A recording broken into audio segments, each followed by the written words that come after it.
Hello, Michelle.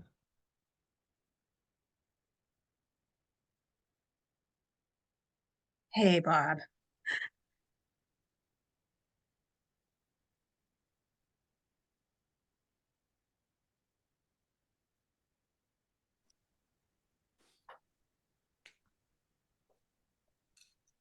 And hello, Finance Committee. Hello. Hello. Hi, Tim. Yes. Was that your wife I read about in the item who has a special program to sort of enhance women's? Um, well, gosh, that sounds fun, but no, I don't think that's my wife. There Okay, actually there's another Bell family in town, no relation. They're right around the corner from me too. okay. Hey, Sounded like a great program. you get lots of packages from them too, I imagine. I don't actually. I've never gotten anything from them. I gotta try harder. No, I mean by mistake. I know. He knows it wasn't about snatching.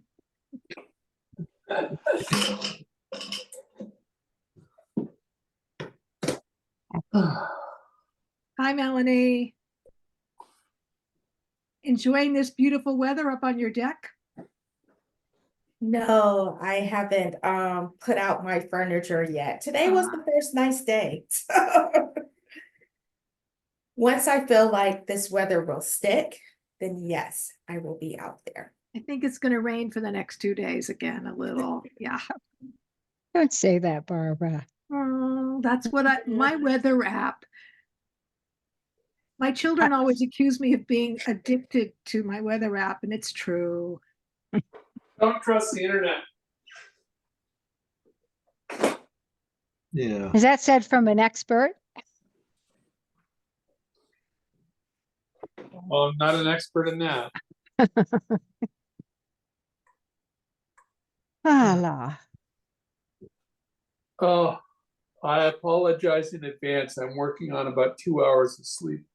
Oh, We went up to the Canadian border to see the eclipse. oh, you did? Did you go to Jackman? I can't remember the name of the town, and it's on the southern end of a lake that crosses the border in Vermont. Oh, I know Um, sort of where that is. It's what's it called? Like they do a lot of what do you call it? Trafficking across the lake. yeah, probably. Yeah, I want to. They I want do. to take one of my boats up there, but no, everything was great except for the drive home. We got stuck on 93 for 4 hours. That's what I heard. The traffic was supposed to be horrible. Everybody came back at the same time. Well, it Trafficking. was it was stopped. There was something bad had happened. It Oh, wasn't just traffic.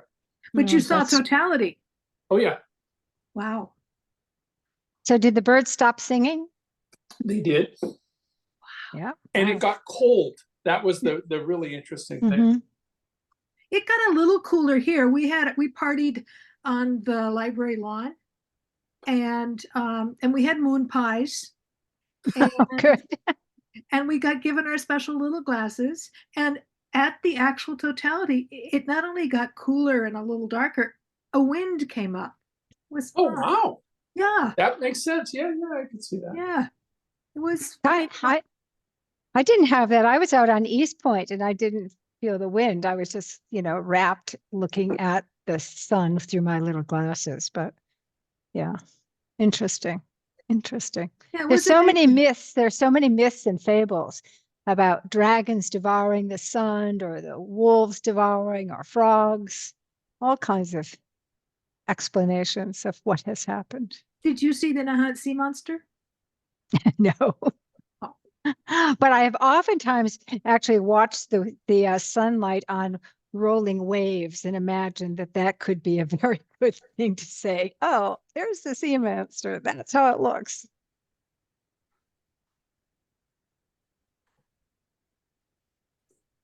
Oh gosh. All right, let's see. How many folks do we have? One, two, three, four, five, six. Okay. That is a quorum. Okay, so it is 6:32. Present from the Finance Committee, Bob Vanderslice, Tim Bell, Barbara Beatty, Melanie Drayton, Deborah Warren, Dan McMacken, which is a quorum, so the meeting is in order. And we are missing Peter and Joy. I know Peter told us he might be traveling, and I think Joy said she would be challenged as well. So I think this is what we're going to get. And then some guests this evening are Michelle Capano, Allison, the town accountant, and that looks like it. Oh, Lynn, your picture's right there in front of me. How can I like? Yeah. I don't know. Bob. I was Bob, I'm going to preemptively say I don't want to take minutes tonight because of no sleep and I would do badly. But with saying that, I want to encourage you to see if we can pick the person to do it before you start going through the roll call. Good idea. But that puts the bonus on me, and I don't get to ask if anybody wants to volunteer. Well, you can ask that first, but before you do the roll call, just because I know when I do it, I'm like, afterwards, like, okay, now who was it that he said was here? Oh, I see what you mean. All right, that makes sense. That makes perfect sense.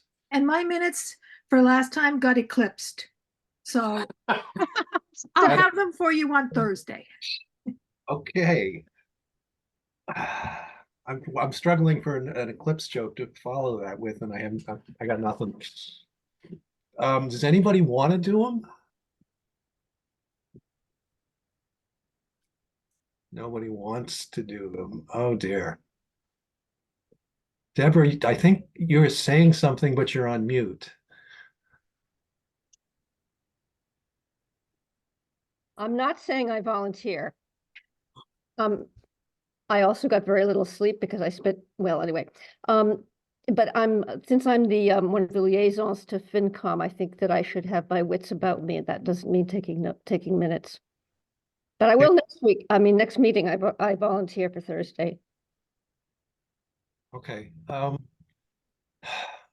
right. Melanie, would you mind? Yes, I will. Awesome. Thank you.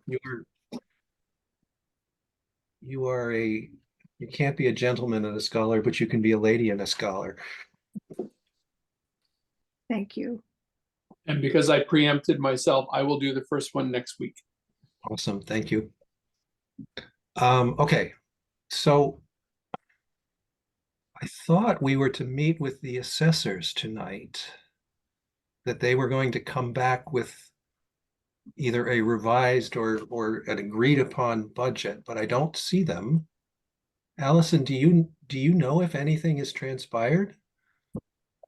No, Tony sent you an email late in the day today. It was like right at 4 o'clock. That we had not met with the assessors yet, and we received some information from them, but not everything that we were looking for, and it was sent at 3:50, so we didn't have time to review it. So I don't think we're prepared to discuss their budget today. Okay. Yes, I did. I got it. You're right. 4:04. Is Tony going to be here tonight? Do you know? Yeah, I believe it's supposed to be on. I'll send him a text. He was going to flesh out an article that I need to write up. Oh, okay, yep. I'll send him a text while we're sitting here. Okay. All right. Well, then no assessors. So the other item on the agenda was CPC.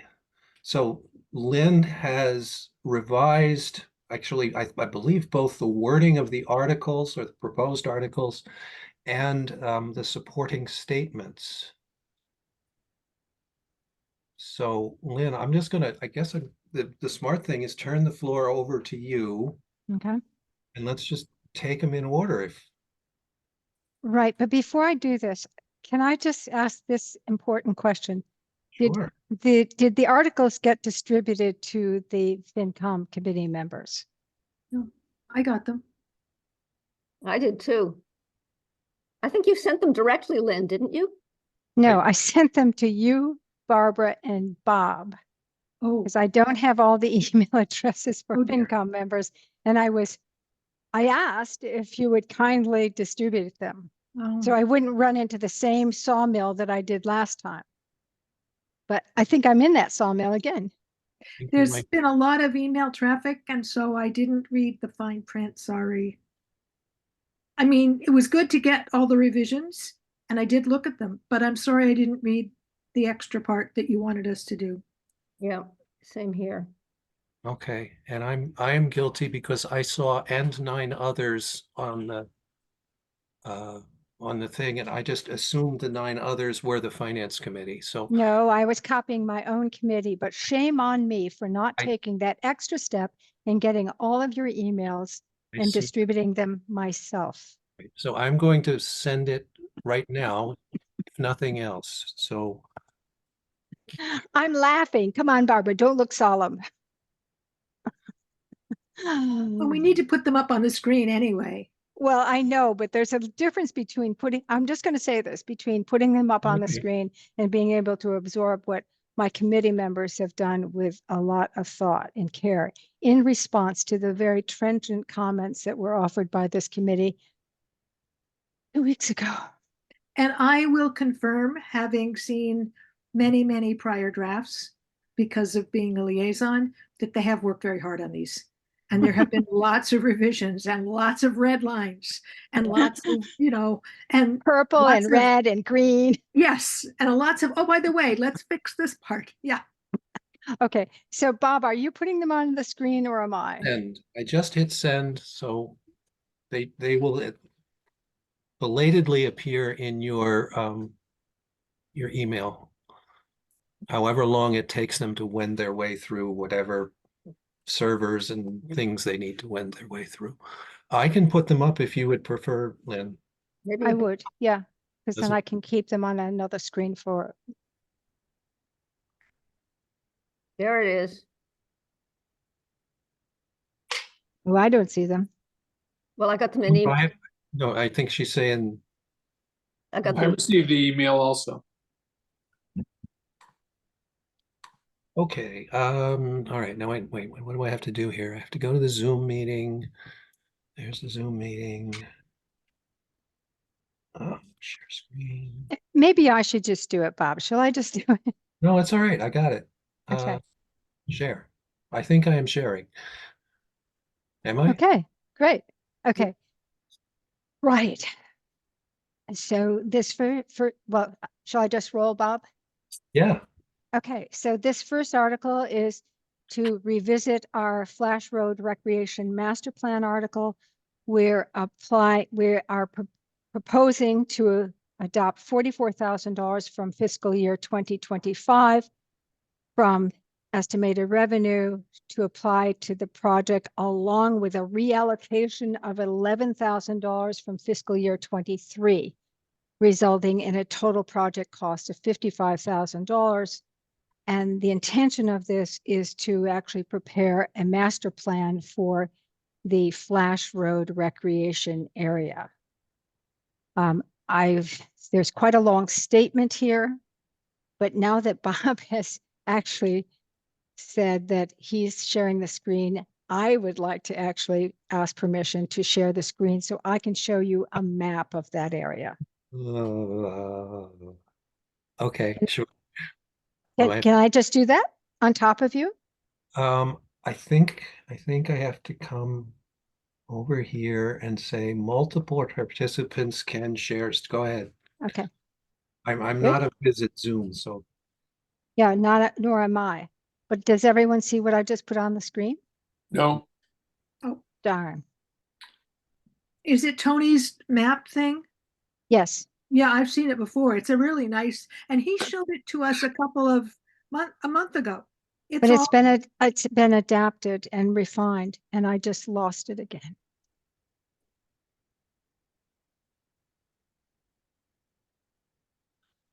Tim, have not- are you laughing at my paint skills, Tim?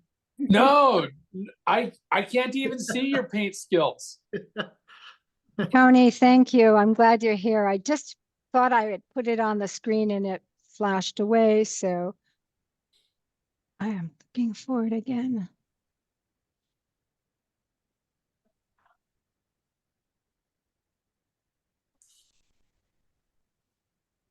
So Bob, can you let me share the screen? You should be able to share the screen. So if it works the way it works for me, at the very bottom of the thing, I yeah. just did that. Are you seeing it on the screen? no, so Nope. it's your screen, and then it flashes up another window that asks you, well, what do you want to share? And then you have to pick the one you want to share, and then you have to pick the one you have to hit OK or something, or share or something in the bottom right-hand corner.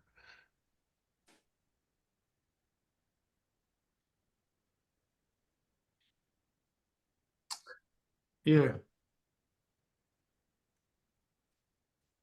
Tony is running to our rescue here. Yeah, Yeah, there thank it you, is. Tony. Thank you. So I think what's important to understand when we talk about the Flash Road Recreation Area is the extent of this resource. And so Tony has refined the map that you saw last week to define the borders itself.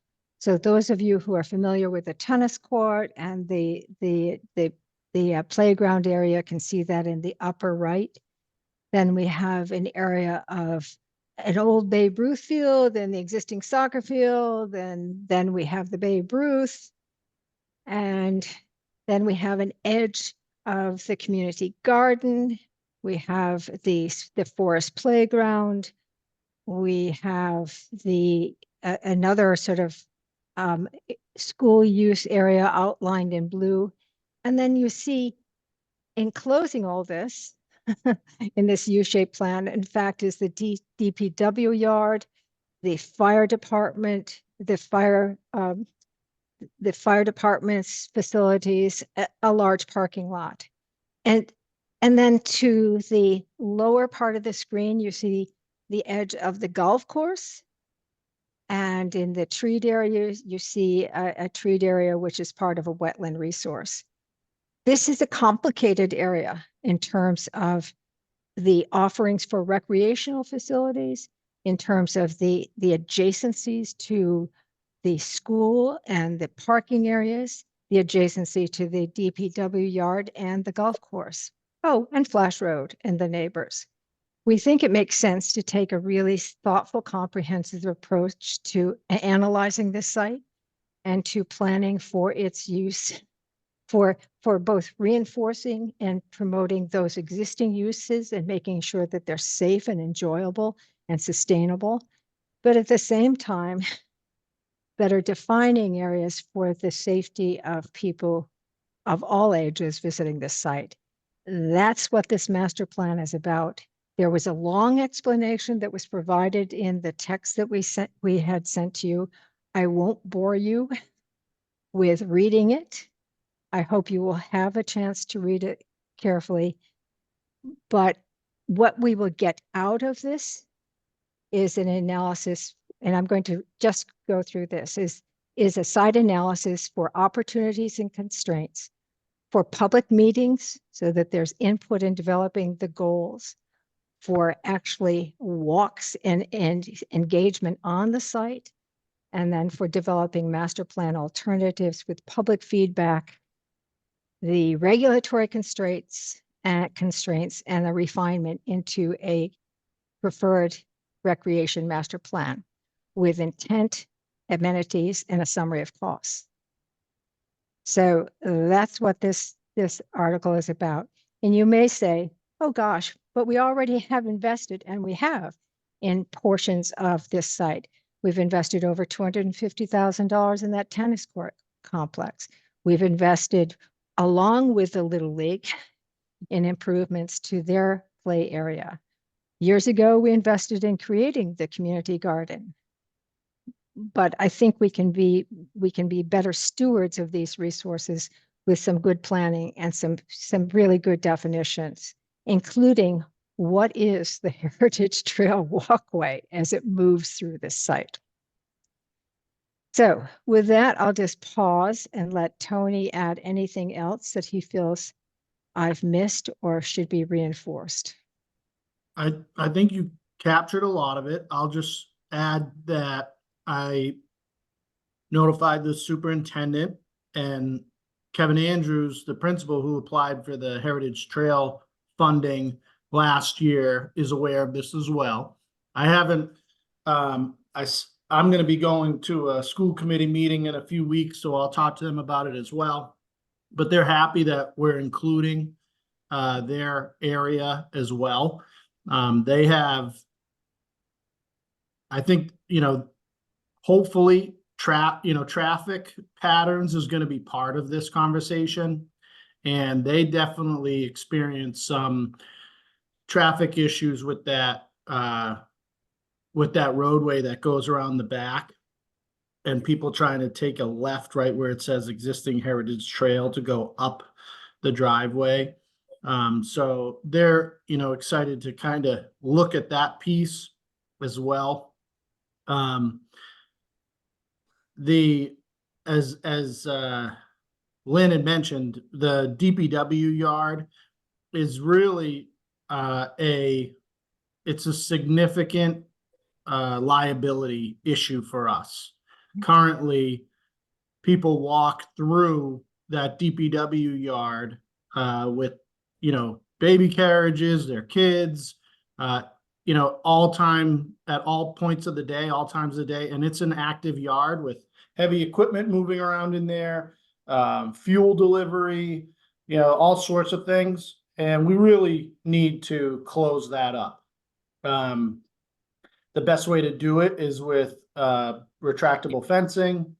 But that bottom right corner, you can see where it says square off and enclose DPW property, and to the bottom right of that white box is where the existing fire lane entrance is to the Little League field. If we square that off and create a new fire lane, as you can see where it says add fire lane, that'll help us, enclose the DPW yard, but still provide a fire lane. And then, we can actually emphasize the Heritage Trail in this area specifically to encourage people, to use that as a way to traverse through the property instead of, walking through the DPW yard. The old Babe Ruth field, those you can see two dugouts. Those are no longer there. This is an older satellite picture. We had to remove those because they were rotted out and kids were playing in and on them. It was becoming a safety issue. There actually isn't an infield there anymore. And those old bleachers are an issue as well, really need to be removed and replaced. There is irrigation in that area existing, so that would be something that we would look into as well. But if we remove the old fencing for the Babe Ruth field, we could move the soccer field a little bit further away from the golf course to avoid, people getting hit with golf balls.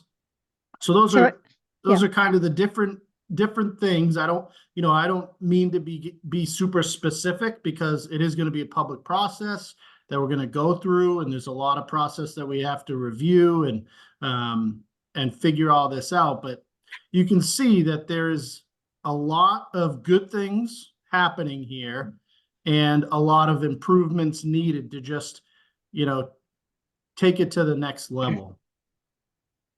Thank you, And Tony. as you can see, the Heritage Trail, you only have that one section between the trees behind the DPW yard. And then in the top right corner, you have it coming across Flash Road where it hits the Flash Road playground. But there's a massive gap in between.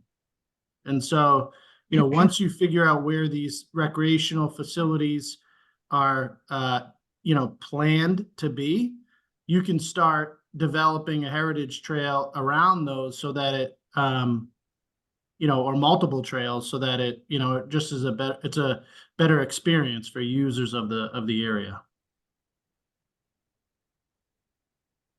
Thanks, stop. Tony. Yep. Yeah, we don't want to solve the master plan now. We simply want to identify the challenges. Mhm.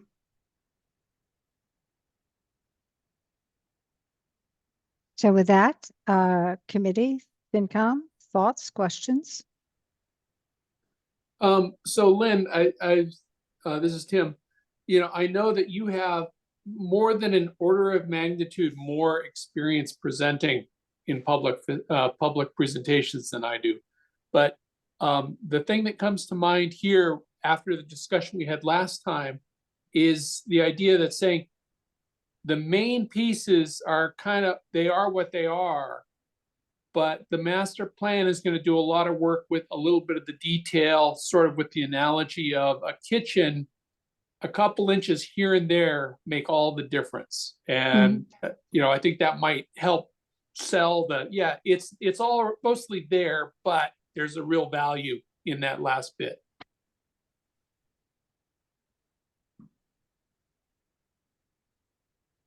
Thanks, Tim.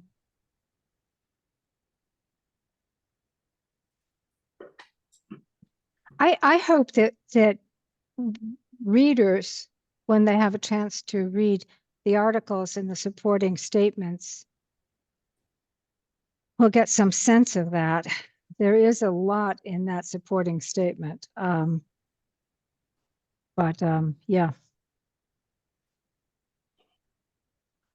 Now, as I said in my email, we're not going to be able to have a colored picture in the FinCom book. I can try to figure out a way to create a black and white version of this to be included in the book if you guys want it to be. We can present this color version on the screen at town meeting. Yeah, folks, what do you think? You know, in the past, we have not been accustomed to including these kinds of graphics, but it probably, to answer some of the questions that you have raised, might be helpful to include it. Yeah, and I would probably just show the outline in something Yeah. in the book, because like you had said, like I don't want people to think, oh, this is what's going to happen if we vote for this.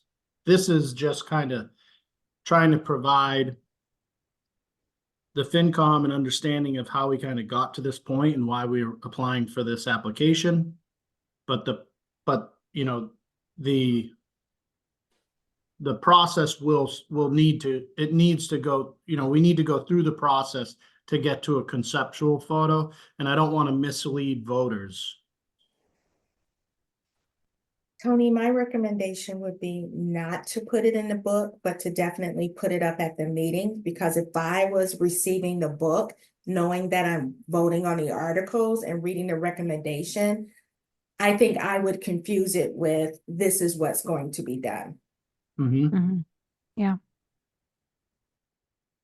I feel that this is really fleshed out well, Tony, at this supporting statement, but almost to the point of being a little bit inaccessible when the reader first looks at it quickly. I think that the people who hear these, you know, they don't want to spend a lot of time. They want to have a bird's eye view. So I don't know if there's anything that you could do. Everything you say is obviously substantive, but maybe even just putting another, dividing it up into another paragraph so it's just more white space. I don't know. I just think it's a little, you know. So with that, thank you, Deborah. Maybe we should put it back up on the screen if we're finished looking at the map for a second. I don't need to micro edit it, but I do think that we run the risk of people not reading the whole thing. Yeah, no, I appreciate what you're saying. And having edited things myself, I understand short paragraphs are usually better. Yeah, well, I know you don't have a lot of time to be monkeying around with this stuff, so. I feel like I've monkeyed too much, so, you know, maybe. Tony, Maybe I can't stop I can't see it anymore, Deborah. Tony, I have a question. Mhm. I'm wondering, because this comes up to me, it may come up to other people, whether people are going to ask you, okay, so after this plan gets developed with community input and all of the thinking that's going to go behind this, are you going to actually start doing some of the things? Yeah, well, I mean, I would apply, it should guide town applications for Help me make this CPC bigger. funding in the future. But what about with this money? Would there be enough Can you make after the that plan bigger? gets developed to maybe start doing some of the things? Yeah, No, this I had to money make is it just bigger. for, this money's just for the study portion. Just for the public process portion and to lay it all out. There isn't any construction dollars included in this application. And do you don't think that there might be some left over if there's an agreement in in enough time that to actually start a small amount of it? That there is. Um, no, and it's not, the application isn't written that way. So Yeah, I it know wouldn't, that. it wouldn't actually be, I mean, we'd have to adjust the article, but the dollar amount that we have included here is based off of a quote from a firm who specializes in this. So it's pretty much identified for, this process and this process only. And then, But Tony, I think what people might be asking, because I'm thinking about you, is what is the specific deliverable going to look like? Because you have this very careful laid out paint Mhm. design, but then what will the specific there. end deliverable look like? What will it be? See, that's what happens. Well, It's a it depends a lot on, it's a report, Barbara. It's a Oh, it's master a plan report. report. Okay. It's it a will- report. So this is a study. Sorry, I was fiddling around. I apologize. I was trying to fiddle around to actually show the articles back on the screen, and I can't get it any bigger than a postage stamp. So Bob, could you take this over and put the articles on? What this is a study. This is a master plan. So it's a document. It'll have maps and narrative and all that Maps. kind of thing. Okay. That's a deliverable. So we'll be able to Yeah. see a map. Yeah, yes, exactly. I'm Okay. sorry, Barbara, I didn't understand the question. That's what my question was. What will Yep. it actually, because you have this beginning map sort of, and so then we'll be seeing maps at the end of what should happen. Mm-hmm. Okay. Yep. That's useful. Thank you. How do I do this? How do I do this? Bob, I was trying to put it back on because I had it on, but it shows as a postage stamp. And I was trying to work with my colleague, Doug, to make it bigger, and it's not working. All right, at least I got the big screen back. So I should be Now I've got a big screen. into share, and I can make this Yeah, big. there you go. No, that's fine. When I was saying bigger, I literally was seeing it in a 2-inch square on my screen. So it was exciting. But anyway, part of what I would suggest is I want to take Deborah's good suggestion to break up these paragraphs a little bit more. So that big, heavy, meaty one right there is broken up a little bit more. Maybe there's just too many words here. Is that what I'm hearing? Yes, Okay. yeah. I think maybe you could streamline it, maybe less, maybe if there's any repetition. I just think that it's too much for people to take in, and they may just, we run the risk of them just skipping over it. Got it. Thank you. That's a good suggestion. All right, so Finance Committee, should we vote these as we go along? While it's just like super fresh in our mind? I thought we were gonna do it on Thursday, but, Okay, that's fine. I don't care. I thought we were going to do it tonight so we can proceed on Thursday to doing our wordsmithing of our articles. I think it would be better if we did it tonight. Yeah, me too. So And- I have a question. I agree with doing it tonight, but if Lynn is going to go back and revise the supporting statement, can we still vote on it, or do we have to wait for the second revision of the supporting statement? I guess, I mean, the supporting statement is really Lynn's, not ours. It might be relevant if we feel that the supporting statement is somehow deficient and we need to expand on it or clarify it or something like that. That's how it might be relevant, but that even that is only relevant to our recommendation, not to our written recommendation, not vote on the recommendation. And Lynn, I'd like to add one word, seeing as you're going to do a little revision. In the first sentence of the third paragraph, the effort will include but not be limited to site analysis. Right there, I'd like to add and mapping, Okay, sure. because then people can visualize a deliverable. Site analysis is very,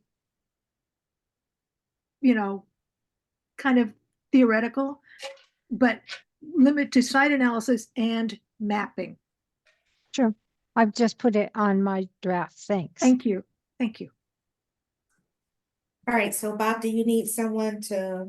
We need someone, yes, to make a motion, please. Okay, so I make a motion for the Flash Road Recreation Master Plan article that we recommended. All right, is that seconded?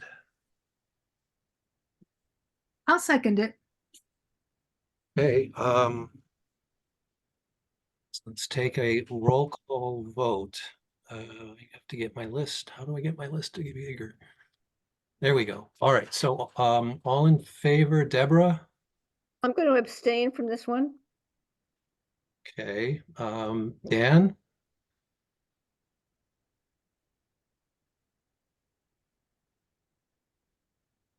We will come back to Dan, or Dan, you need to come off of mute, one or the other.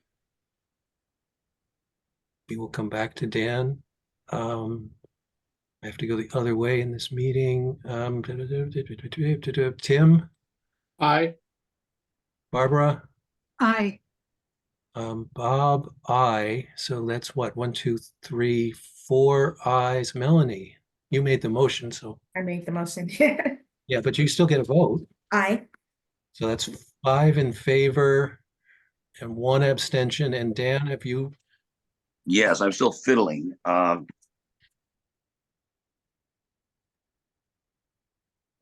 apparently not. Oh, we could hear you for a second, Dan, Yeah, we did hear what you said. but then you muted again.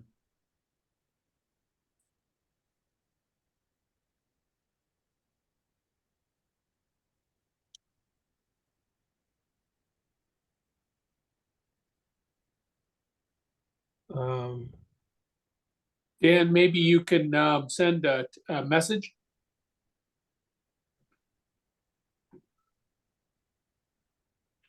I don't know. Does that count as it voting with a chat? If he makes his vote known. Technically, under open meeting law, he has to say aye. Oh, How about now? Aye. Yes, we hear you. Yes, we heard you. All right, so that is what? 1, 2, 3. 1 abstention. Okay, so 1, 2, 3, 4, 5, 6. 5 in favor, 1 abstention. The motion carries. It is recommended. So off we go to whatever number 2 is. Okay, number 2 is the Heritage Trail. Yep, there we go. So this is to appropriate $20,000 from this year's fiscal year 2025 revenues to clearly delineate and make improvements to the Heritage Trail in the area of the Goddard Drive area.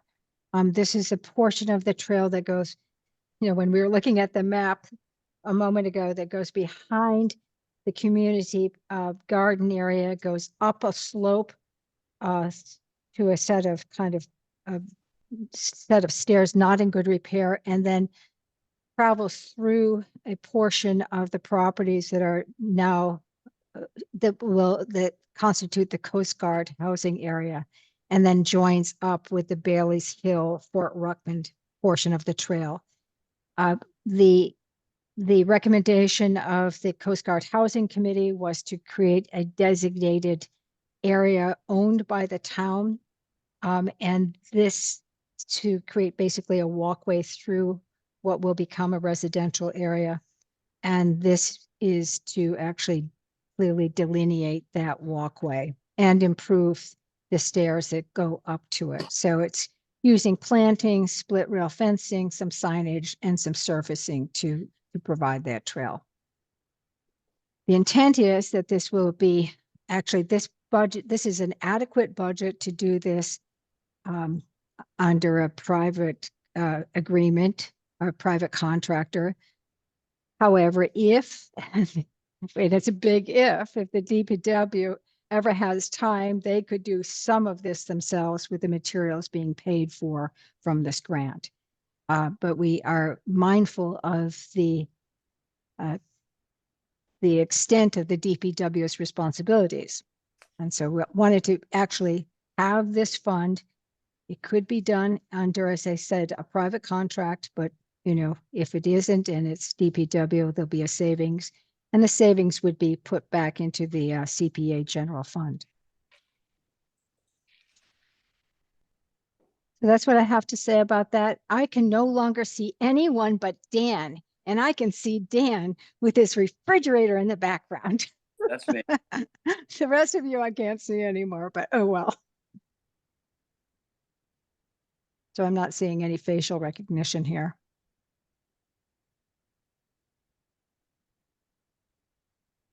Any comments about this? I think the only comment I had at our last meeting was to add plantings, which I did. I move that we recommend this article. I'll second. All right, and I need to come off of mute. So, okay, roll call vote. Dan, Aye. Tim, Aye. Deb, Aye. Warren, Melanie, Aye. Barbara, I and Bob votes aye. So unanimous vote in favor. Okay, Great. great. Off we go to Next to Little League. So again, back to the Flash Road Recreation Area, folks. This is to appropriate $75,000 from this year's general reserves. I need to add fiscal year 2025 to that article for the installation of lighting at the Little League field. This is actually part of a larger project. Really, the overall budget is estimated at $120,000 to replace there is existing lighting at the field. This replaces those lights with 4 new light standards. Some $45,000 of matching funds is coming from the Little League organization in Nahant, along with in-kind services provided by one of the very active members of the Little League organization in Nahant. We talked about this at some length at our other last meeting. This allows nighttime games as long as weather permits, extending the season. It, certainly encourages youth activities for Nahant kids and the teams that they're playing with from Swampscott. But it also allows rental of the field, with the rental fields supporting the recreation program. And this is something that Tony and his team have been quite interested in trying to extend the ability to have some kind of rental incomes from these properties that benefit overall recreation in the town. So that's the article. That's the reason why we are recommending it.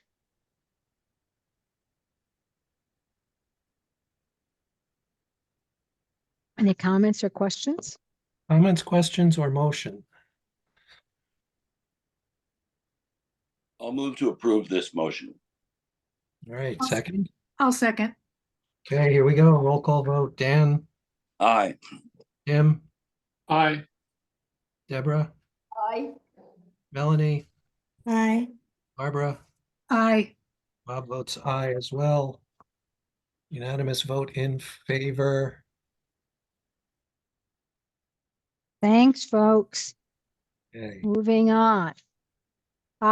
Here we go to one of the more lively discussions.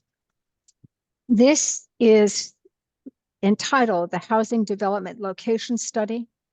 This is to appropriate $43,556 from fiscal year 2025 community preservation revenues, with $16,444 from the Community Housing Reserve to hire a housing development architectural firm to examine the locations and it should say develop appropriate design guidelines for Nahant's community housing needs. You see what it's like every time you see these articles, you see something new. As you are all aware, the Housing Production Committee has been working with a consultant over the last year to develop recommendations for improvements in community housing opportunities for the town of Nahant. This has had the benefit of a consulting from the Metropolitan Area Planning Council. This has had 2 large public meetings, along with considerable citizen comment. And this study, this is really the next step in developing specific recommendations for a specific site in Nahant. And while it has not been formally voted by the Board of Selectmen or Planning Board, they are in review of the final document at this point. We have actually, the committee is putting forth the property, the town-owned property adjacent to the Housing Authority property on Greystone Road, which is just over 2 acres, as being, it was ranked the highest as in the development opportunity sites in the production plan. So it makes sense to really focus on this property, to really develop design, both the number of units that would be appropriate to this site, given the context and the neighborhood, and to develop design guidelines that help people actually visualize what this site, what housing would mean on this site. We feel it's going to be less than 25 units, and that it could be a variety of single as well as multifamily options. But this study will actually develop that in greater clarity. There is, if you scroll down further on the article, Bob, you'll see there's a specific set of deliverables being contemplated here. And these this sort of enumeration of these deliverables were developed in consultation with an architectural firm that does this on a regular basis. So this is the kind of thing that they would see as developing for this specific site.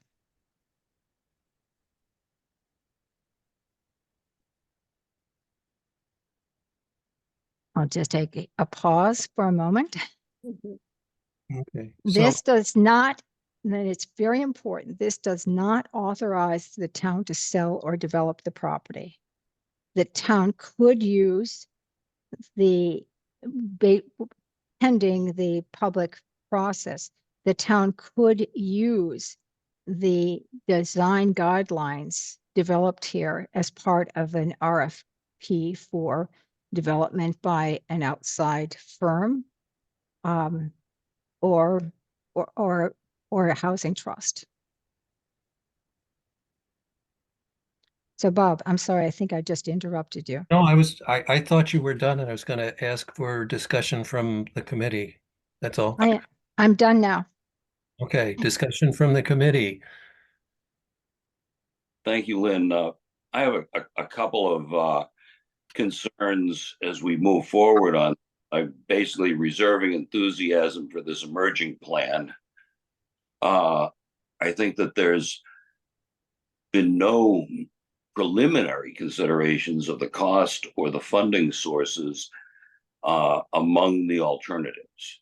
So that's, I realize that we have to get to that a bit downstream, but it's part and parcel of where we're going to go. And at this point, handing it over to a third party to come up with something with no guidance based on the costs is not going to get us very far. It's probably not going to get us what we want.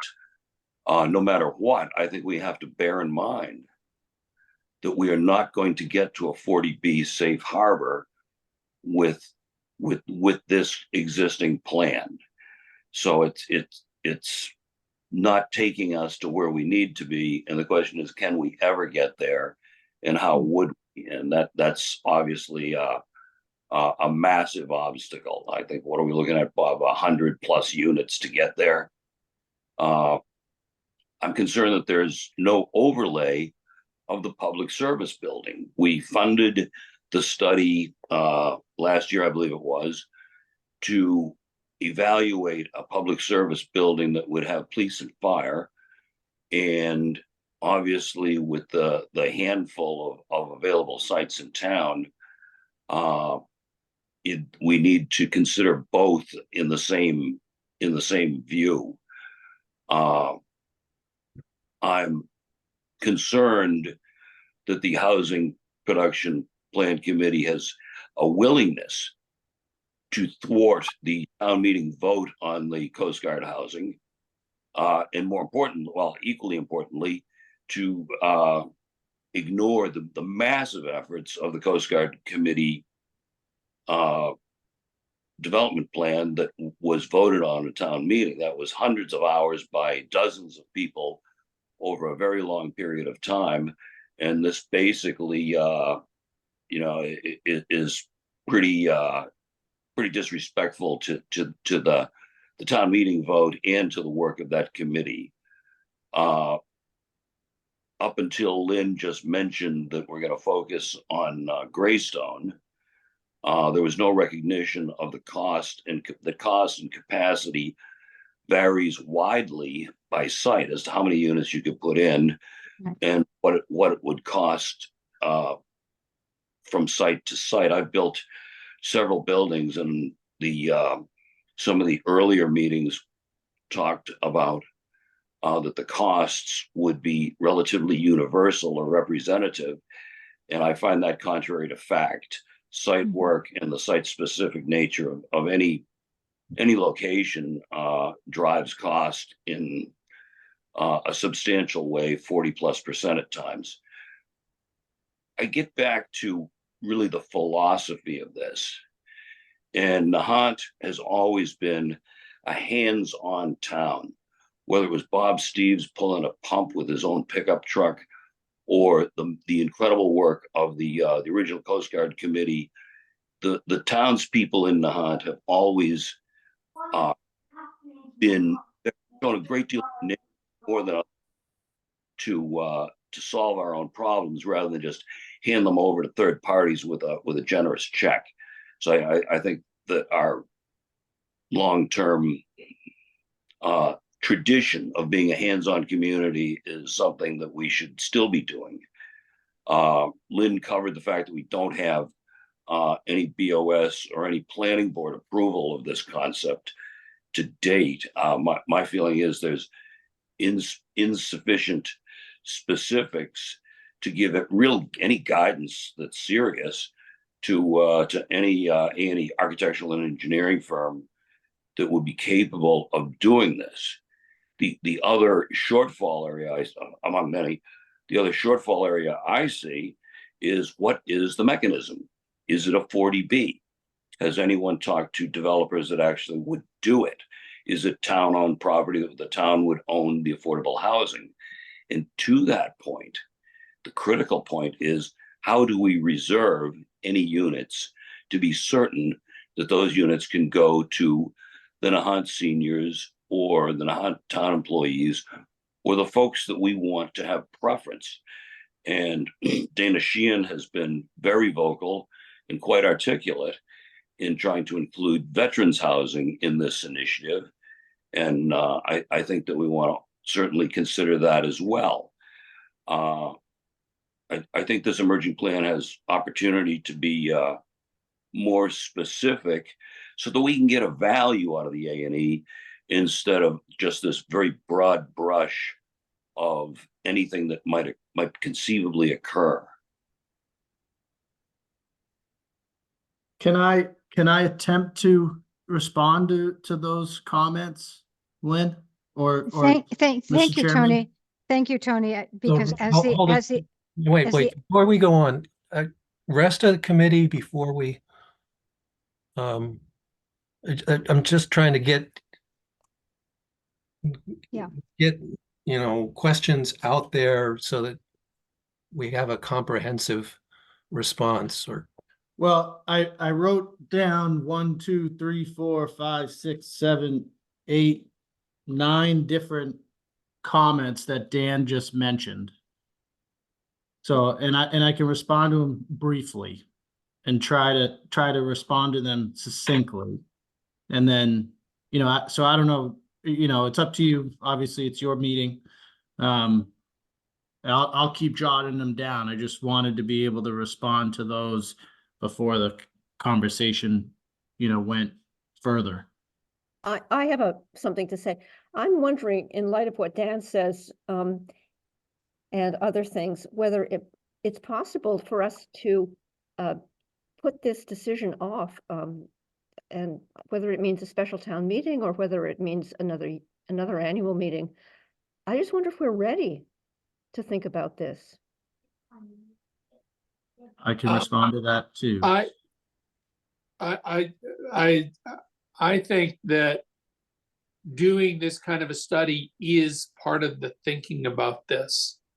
But I'd like to hear sort of Tony's responses before I offer up any other questions.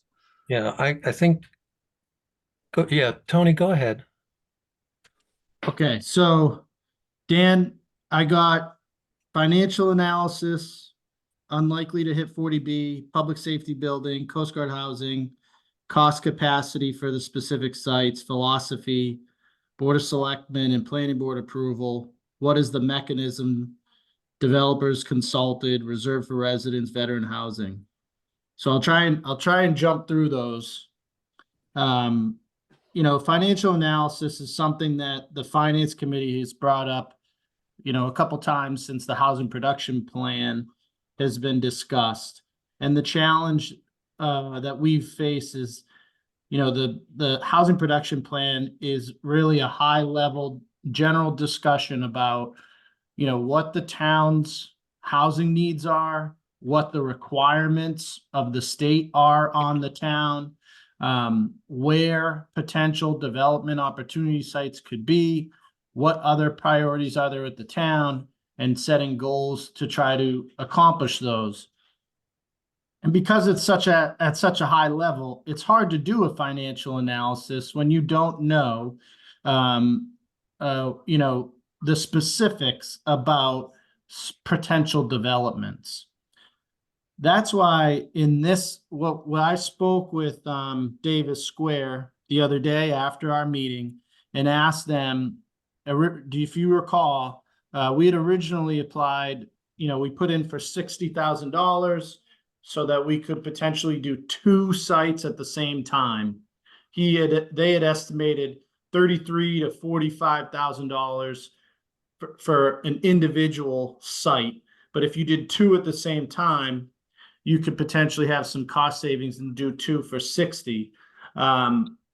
We also heard from you guys about, the concern that a site we weren't being specific about the site. And really what I heard, I think that links to the Coast Guard housing argument. And so we kind of regrouped and said, let's be clear about this. what we really want to do is look at Greystone Road.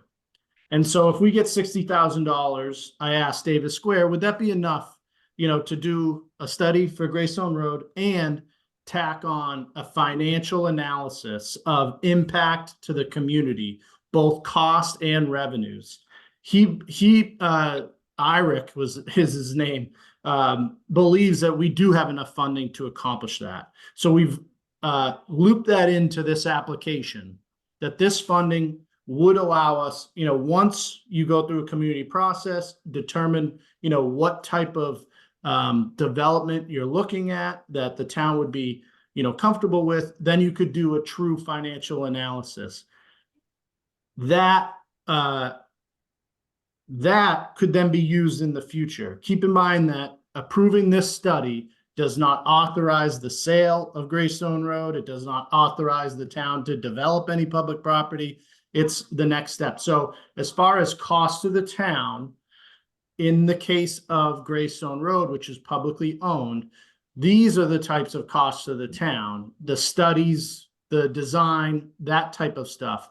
But in the case of Greystone Road, if the town were to be selling that property to a developer who would then own the property, develop housing, a residential development, and sell or rent those units, the town would receive funding on the sale and then receive funding through residential taxes. There wouldn't be any cost to the town in that type of arrangement on the development of the property itself. There is cost to this first step of studying it. So that's the first part. The second part is unlikely to hit 40B. The area of Greystone Road that we're looking at is just over 2 acres of land. The town, in order to meet 40B through the GLAM, needs a little bit over 3 acres of land. So no, if we developed this property and it was a 40B accepted development, it would not give us enough to meet the GLAM, but it would put us within about an acre of meeting that. I think we've all pretty much, the Housing Production Committee, the Board of Selectmen, all pretty much agree that it's not possible, or it's extremely unlikely that the town's going to be able to meet 40B by way of the units requirement. And so we'd be attempting to meet it through GLAM, and we have a defensible case there with the state because we have such limited developable land in town. And even though we wouldn't necessarily meet, develop enough acreage to meet the GLAM with this development, it's not, the entire development wouldn't necessarily be all affordable units, even though it's possible that the entire development would count towards the GLAM. Most of the units would be market rate. And through the public process of the housing production plan, it was very clear that the town was supportive or pushing for little to middle housing that would meet that, senior living,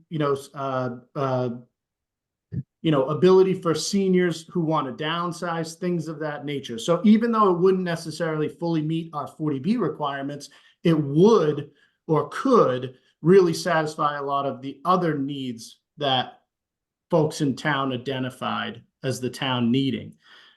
Now, I know I'll come back to that because later you talked about residential preference, so I'll come back to that piece. The public safety building you mentioned, absolutely supportive of your comment there. The town, from my perspective, the sale of Greystone Road and the sale of Coast Guard housing after debt is paid off, those are significant revenue streams that can be used towards the significant investment of a public safety building.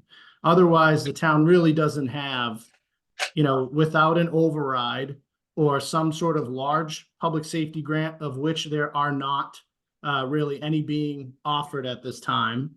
Trust me, we've explored it. We would need some significant revenue stream to contribute to that investment.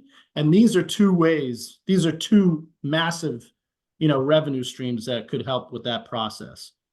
You also mentioned Coast Guard housing. The committee had originally, the housing production plan included Coast Guard housing as its own goal, listed in the plan. That has been removed. The new updated plan does not call out Coast Guard housing on its own. It's still listed as a development opportunity site, but it's listed in a way, it's really watered down in the sense that it's very much saying, all these stars have to align. There's, the debt has to be paid off. The town still needs to have some sort of 40B compliance issue, and there needs to be leftover land, to consider. But I will say that the Housing Production Committee and the Board of Selectmen have not in any way signaled or discussed an intent to bring the future of that property back to town meeting to change it at this time. It's kind of like you can't not mention it because it meets so many other criteria that are positive as when you're looking at a housing production plan as a development opportunity site. But at this moment, there's no intent to change what town meeting already voted on. And we hope that the change in the language for this application helps signal that, and the change to the housing production plan draft helps signal that we're really looking at Greystone Road for the next step. Cost capacity for specific sites, I kind of touched on that. You really have to go site by site with that type of financial analysis. And we think that we have enough funding in this application to allow for that, for Greystone Road. Philosophy, I forget what you had said about that, Dan. I'll come back to it. Board of Selectmen Planning Board approval. The plan hasn't been approved yet, but they're on a schedule to approve it by the end of the month. They've had a housing production plan meeting on Thursday to go through all the changes in the draft. It's out for public comment now. Tomorrow night, the Housing Production Plan Committee is meeting again to review some of the hot issues that came up on Thursday's meeting. And I know over the weekend, they've already redrafted a lot of the language to account for the two big ones were the racial diversity section and the veterans housing section. So I think that's moving in the right direction. Next Tuesday, the planning board's having a public meeting to take public input. And both Chairman Cullinan and Steinberg, we're actually having a meeting tomorrow to discuss, some of the outstanding issues. The point I'm making here is I think it's all moving in the direction of getting an approval vote by the end of the month. I think there's been a lot of changes to the plan in an effort to satisfy a lot of the concerns that we heard over the last few months. Then you said, what is the mechanism? Have we talked to developers yet? And we haven't talked to developers yet. It's such a we're at such a high level part of the process. I assume that, any firm we hire with the funding of this CPC grant would have developer relationships that would be, part of the process to understand what options could be considered for Greystone Road specifically.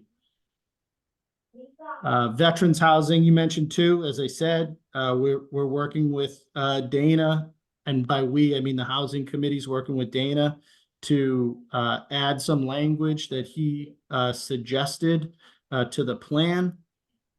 You talked about reservation for residents or preference for residents. Yeah. This one is a tricky one because we don't want to overpromise. But there is opportunity for residential preference. And it's all very much like dependent on the type of development you're looking at. Again, I think that in the Greystone Road case, and again, it's based on public process in the future, should this get funded. But through the public process that we went through for the housing production plan, a lot of what was identified was that we have some affordable housing in Nahant. But what's missing is that 80% median income level housing, which is that according to the statistics, 80% AMI is a single person who makes around $70,000 to $75,000 a year, and I think it's 110,000 in that range for a couple, for a family. So those, based on the conversation that happened through the public process of the housing production plan, I feel like it's safe to anticipate that if this gets funded, if we, through that public process, we'll hear a lot of the same things, and that we'll probably be looking at some type of development that's, if you can, it's going to be less than 25 units. Let's say it's 20 units. And by units, again, it could be townhouses, condos, apartments, little to middle housing. There's all different types of structures you could think of. And if it's 20 units, that mean and only 25% of them are at an affordable rate, you're talking about 4 units. And I would assume that the town would probably push for an 80% median income level. The rest of the units, 16 of those other units, would be at market rate. The town would could apply to the state with the developer, if we get to that point, that those 4 units, that's 75% of them, have residential preference on it, or 70%. One of those numbers. I'm sorry that I don't have it perfect. I think it's 70. 70%. Yeah. We don't know, if the state would approve that or not.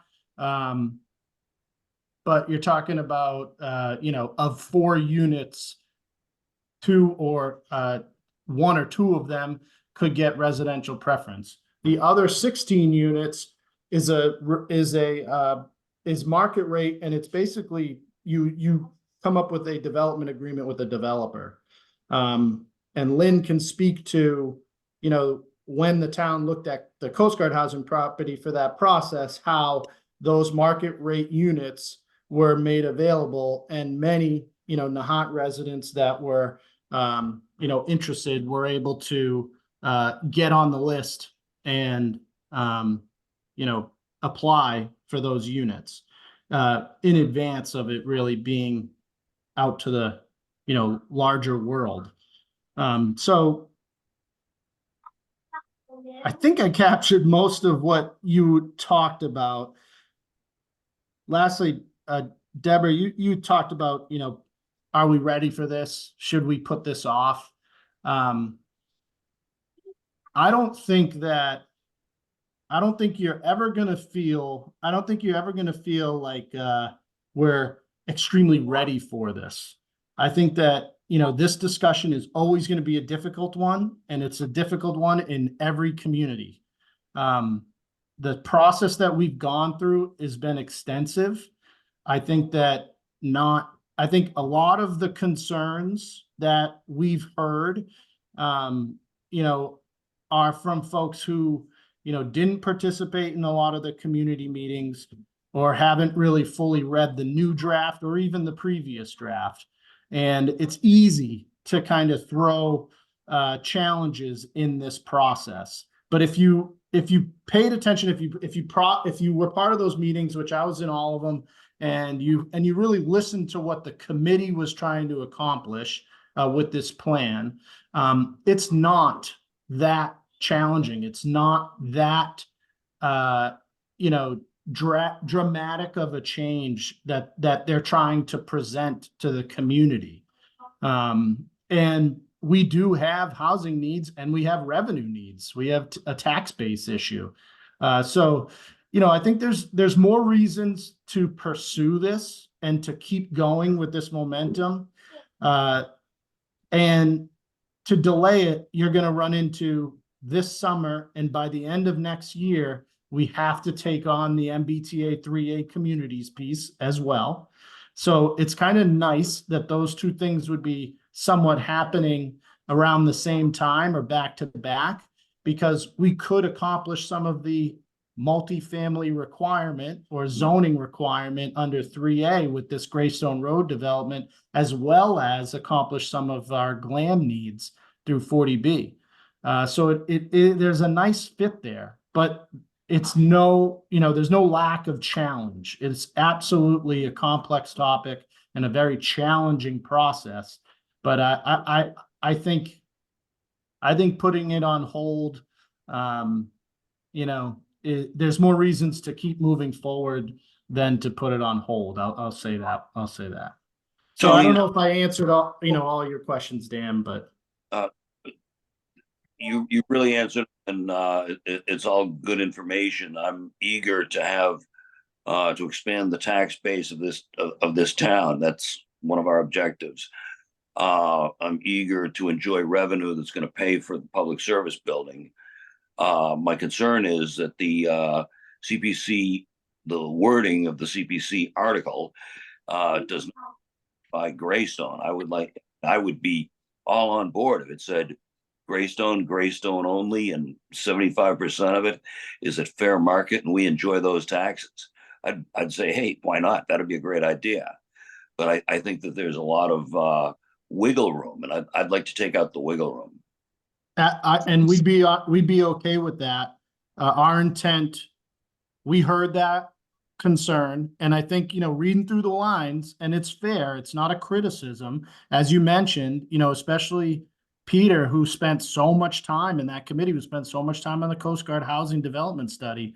You know, that it seemed like there was some concern that this money could be used to potentially look at that now.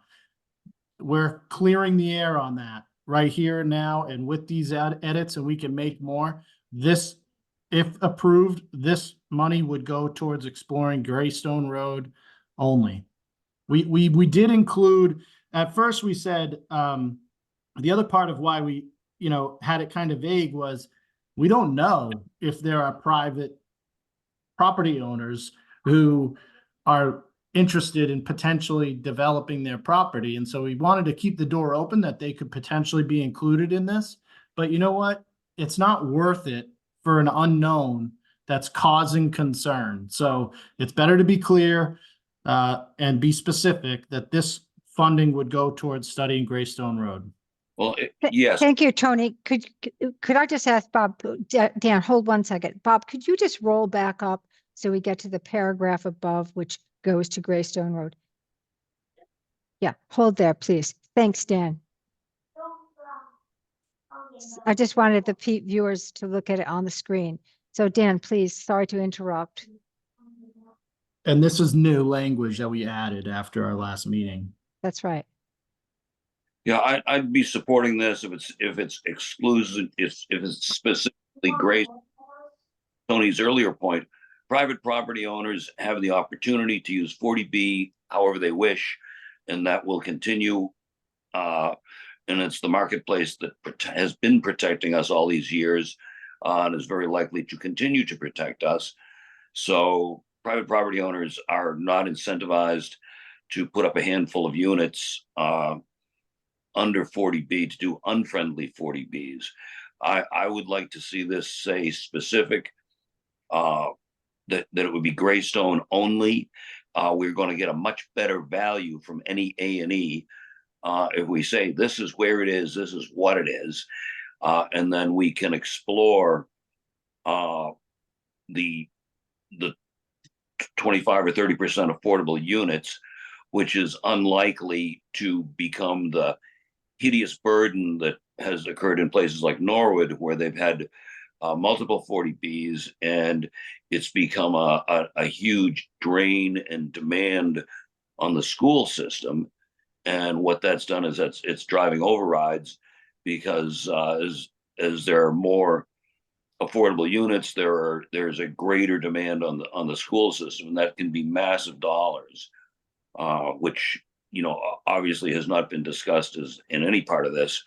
But I would support this if it's specific, no place but Greystone, and the intent is to have 75% of it be fair market tax paying units.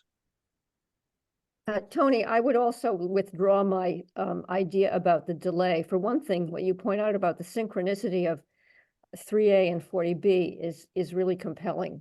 I mean, that, we get sort of double duty for part of it. The other thing is, you guys have all done so much work that I actually think, on reflection, that we aren't going to get any further with anything more being done, and probably this is the time. And the momentum issue that I guess that you mentioned, or Lynn. So Yeah. I withdraw any idea of putting this off. All right. Thank you, Deborah. Do we have other comments? Yeah, I'm going to weigh in on this one. I am still very concerned about this article for actually reasons I think that are similar to what Deborah was starting to articulate. I'm concerned that it's as written, it's too broad, and the deliverables are not clearly defined. I'm concerned that it's premature. There are too many unanswered questions, and let me explain what I'm talking about.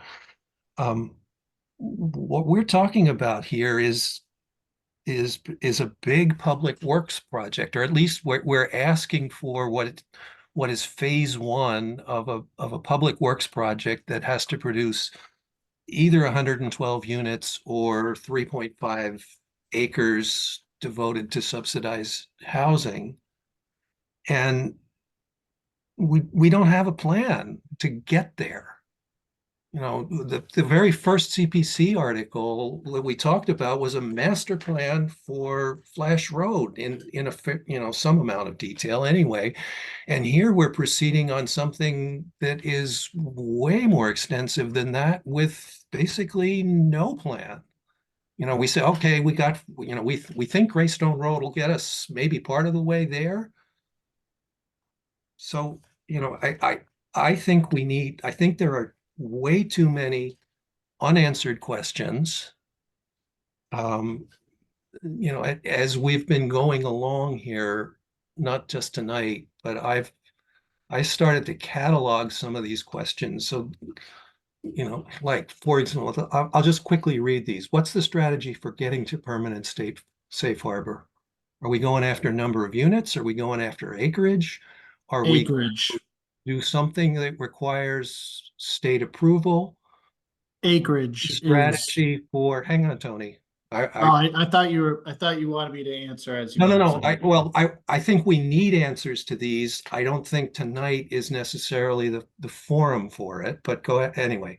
What's the strategy for a safe harbor during the interim period? Can we do this with entirely on town-owned land? Or are we going to have to use what's now privately owned land in some fashion? And what do we think the acreage and units that split between the categories would be? What's the time limit that we have to reach safe harbor? How many new residents are we talking about? What portion of the project is available for local preference? What's the anticipated development cost if we used town-owned land? And that is a knowable or at least estimatable thing. And then what's the anticipated cost if we're forced into using privately owned land? And again, that is a knowable thing or an estimatable thing. What's the cost of public services for the new residents that we're going to attract? They are not free. And Dan's point there was that empirical experience in Norwood, it was, they ran into trouble with the schools. What's the anticipated revenue from the project? Can we do this within the constraints of 2.5? Nobody sat down and tried to, and project or anticipate what the impact of the finances are. And that ultimately culminates here in what's the impact to the average taxpayer? What's the impact on quality of life? How do the other elements of the housing plan intermesh here with this subsidized housing? So So I do we think plan to partner with a developer or not? Are there any developers that are actually interested? I think Oh, Tony, hang on. So, if we took this and redirected it a bit and said, yeah, great, okay, we can study Greystone Road, but what we need to do first is have a master plan for subsidized housing that gets us to whatever that one defines the end goal, and two tells us how we're going to get to that end goal, including finance of it. And if we don't do that, I think we're doing a disservice to the taxpayers by just saying, oh, look, we got a property here, let's start developing. So, can I and comment? So which one is going? Tony, you did very well before. I think Bob has covered a number of topics that have been touched on in yes, in the conversation that you just had, or the discussion you just had. But we can't develop a comprehensive plan tonight. I mean, I'm certainly willing to entertain Tony, but what we need to put this all together into some sort of a master plan, call it whatever you want. So I think this is the forum to talk this through. I think that some of these questions are, they come, and with, respectfully, as someone who's been part of the process, going to all these meetings, some of these questions are, come off as if like, that what I just said a second ago didn't come through. So I don't know if I'm not being clear. No, Tony, this is the first time, and I have heard anybody say in a simple declarative sentence, we think, and we're going to use the GLAM approach. So Right. I mean, I'm not the first one to say that. It's been said it's been at said. many housing production plan meetings. And, so I'd like to answer some of these questions quickly. I think that, generally your statement about, a master plan and comparing it to the Flash Road project, the master plan is the high level discussion that the housing production plan is. That's the master plan, is the housing production plan. It doesn't get into Tony, the you said it yourself. I quote, I even wrote this down. You said the housing master plan is a high level general discussion.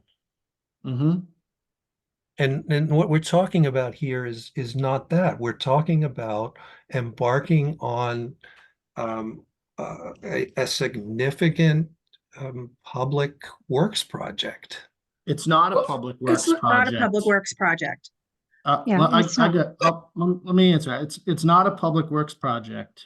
If we were talking about Greystone Road, it would be selling it to a developer to build the development according to the town's public process of, Fine. what they want to see okay. there. Call the it town whatever, wouldn't- call it whatever you want. It's a public project to produce subsidized housing. Well, no, it's the town not would not subsidized be, housing. I'm sorry to cut you off, Lynn and Michelle. No, sorry. Okay. I want to make sure this is clear. The town would not be spending any money to construct a housing development on Greystone Road. There would be, the money is this part of is the development study. It's the work prior to getting the public feedback to understand what the town would be comfortable doing there. But ultimately, it would be the developer who's purchasing the property from the town and building the development according to the town's agreed upon specs. Right. And presumably under town supervision. Well, they'd have to get a building permit. They'd have, the designs would have to go through, just like any private property development, it would have to go through proper permitting processes of site plan review and things and Concom and that sort of Yes. stuff. But that's, And this is exactly what we have to organize into a plan that we can look at and make an informed decision about. and Well, that's what this CPC application aims to do for you, is to study that information. You can't put a price on, general discussion. You have to look at the individual properties specifically to put that price on it, to figure out. And again, this article does not authorize the sale of the property or the development. So Understood. you would take that information, if it went well, you would go to town meeting in the future, come to FinCom and say, this is the study we did. This is the development based on public feedback. This is the cost impact to the town. That's what you would get. That would be the deliverable of this project. What you're asking for, what it seems like you're asking for, but you're not going to have that today. You have to do that through this process. Yeah, Tony, would some of the questions that Bob was asking here, like services needs that the town would have to support, would that be part of this deliverable? Yeah.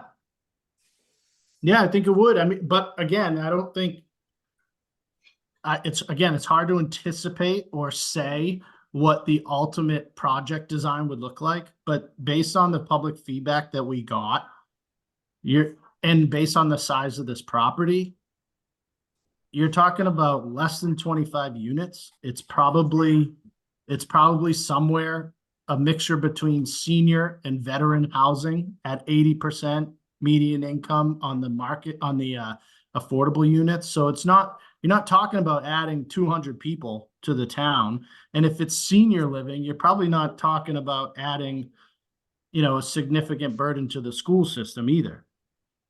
So I noticed that Bob was using the term subsidized. As I understand it, it's really that any lower rate units are subsidized by the higher rate units, and it's the overall package that the profitability of that is what's going to set the selling price of the town property to the project. Is that right? Yes, and not to be confused with, say, the housing authority property, which is subsidized with state programs to help pay people's rent. That's not what we're talking about here. It's the term subsidized is that the market rate units subsidize the affordable units for the developer. And this would not be managed by the town, correct? It would not. The housing authority would be the only organization that would manage this type of property, and they have not, voiced any interest in being part of this or expanding their number of units under their umbrella. So this would be selling to a private developer, very similar to what was proposed at Coast Guard Housing, 10 years ago. So the below market units, how is the management of that policed? As in who gets the units No, or, as in how do we make sure that it's the right people that got the units? well, there's deed restrictions. It's part of the development agreement. And then it's part of the AFHMP plan that has to be filed with the state. So And the so- state is the one who polices that. Yes. Okay.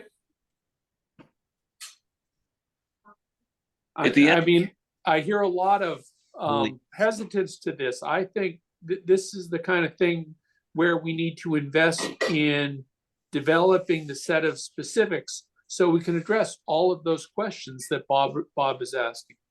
Right. And that's why, and that's kind of my point is based on a lot of the stuff that I'm hearing, you know, in this list of questions, it's like, you know, my response is kind of like, well, this study is getting to the questions that you have. This study will produce the answers that I think, you know, Yeah. Bob, many others in the FinCom, you know, desire. So Tony, I think there's probably at least general agreement that this study will do it, at least for one property, but it doesn't do it for the entire effort. It doesn't get us to the safe harbor. No, Well, it'll give us, What does the rest of it look like, and how do we determine that? Because I'm still struggling with how do you go in front of the town in good conscience and say, this is what we want to do, but it doesn't get to our goal, and we don't know how we're going to get to our goal. I would never do that. I think that that would scare everybody off if we attempted to solve our 40B problems in one swing. I think you have to take this slow. And if you know, again, back to, there's two main purposes of the housing production plan, in my view. One is to have the public process, the public discussion, to iron out what your needs are, what your wants are, what your requirements are, what your opportunities are to potentially solve those things in a general discussion. We have accomplished that. Even if it hasn't been approved yet, we've accomplished that public discussion. The other main reason for an HPP is that if you get it approved by the state and you make progress, it provides you temporary safe harbor from unfriendly 40B developments. So this development on Greystone Road, with the approval of the HPP, could provide us temporary safe harbor. Now, the committee and the town, How long is temporary? well, it depends on And what you accomplish in that time frame. But I think immediately we get, you know, if the plan gets approved, I think immediately we have 2 years of safe harbor. And if we make certain amount of progress in those 2 years, we get another, is it 3 years after that, Michelle? it's another Is it 2 years.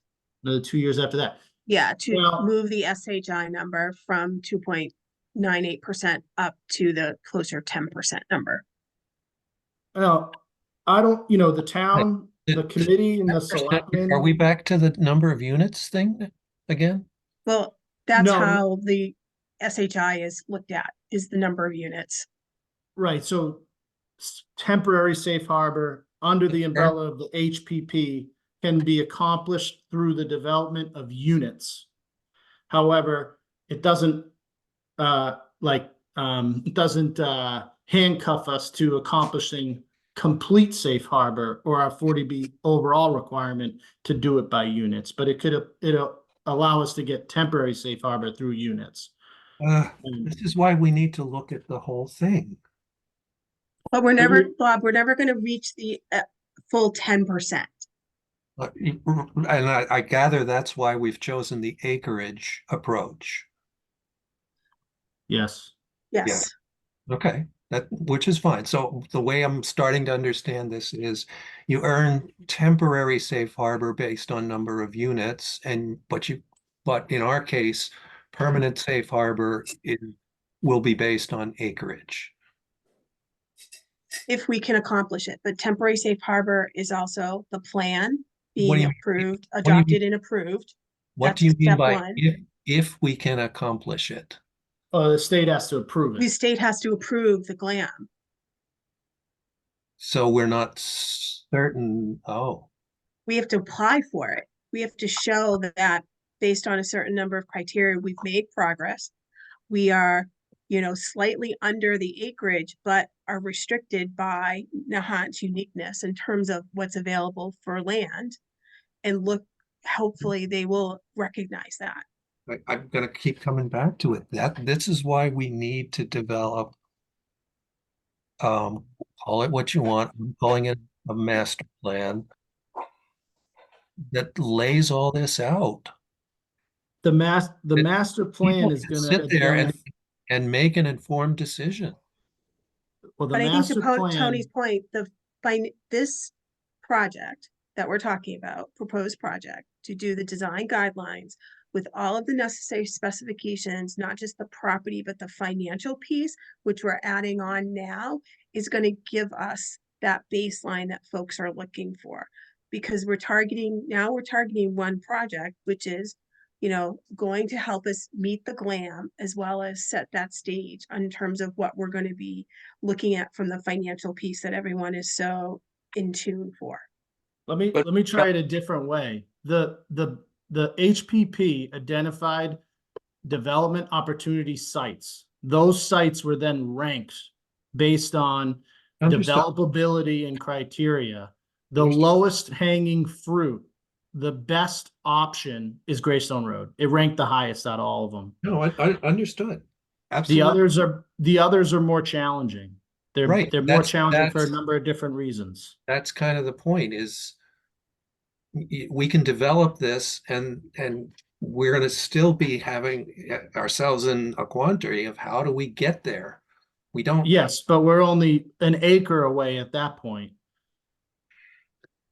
I mean, thought- it kind of sounds like, I don't want to put words in your mouth, Bob, but it almost sounds like if we don't have a plan to meet, to satisfy the entire goal, we shouldn't do anything. And that's just not possible. We're not going to have that. We have to just make Well, short strides and. Let me try to put my own words in my own mouth. I'm saying we need to know what it looks like. And we may still choose to do this, but at least we've done it with foresight and with a set of projections in front of us so that we kind of have a roadmap. We have an understanding of what we're trying to accomplish, and at least in general terms, what is necessary to accomplish it. Bob, I You don't don't think- understand. We may still choose, we more than likely we'll choose to proceed with the Greystone Road project, but unless we know what the whole thing looks like, Can I you, think we're can doing you everything help it me? deserves. Can you help me understand where you think that the housing production plan falls short of what you just said?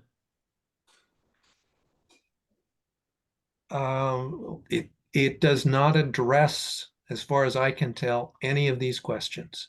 And these are the kinds of questions that you would ask about any, I won't call it a public works project, any public endeavor of this magnitude. I don't, these are not intended to be trick questions. These are just basic fundamental questions about what are we undertaking? Bob, as I understand it, the whole point of this study is to address a large number of your questions because you have to develop some specifics to be able to answer them. Tim, yes, but as I understand it, but only for one property, which is insufficient to get us to the safe harbor. So some of the questions that you have here are not ever going to be answered by an HPP. Some of them are answered by the current HPP. And that's where I think, some of the specific questions like. I'm not talking about the HPP that was developed already and which is good work.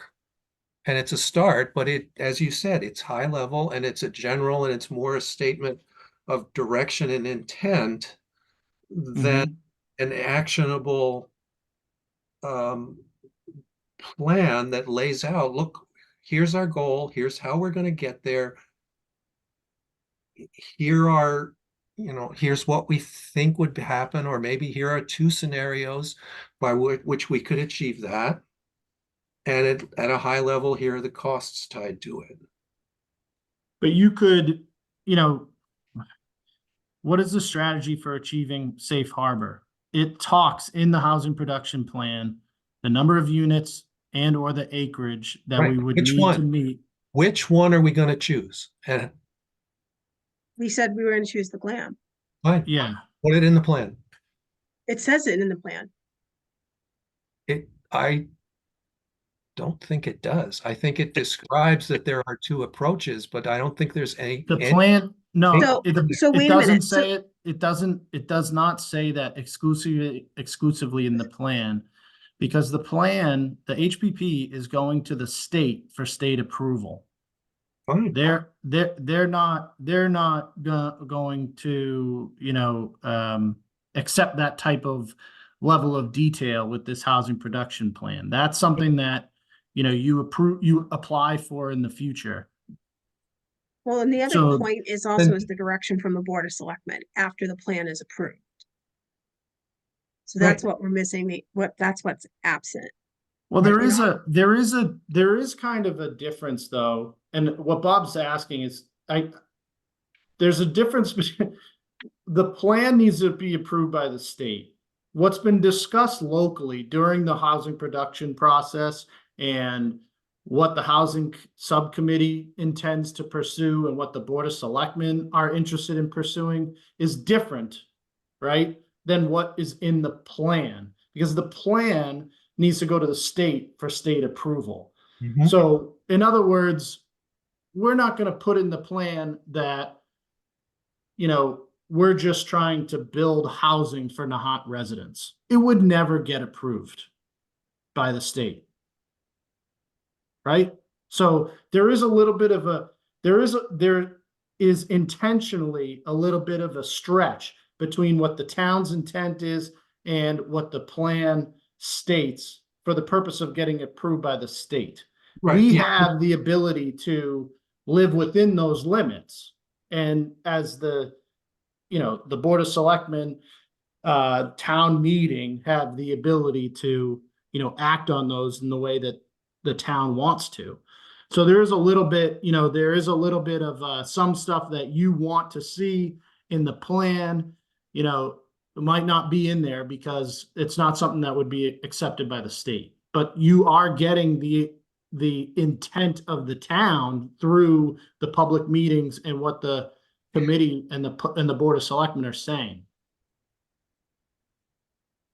Then let's put that into something that documents it and that can be reviewed by the townspeople so they understand what we're talking about here.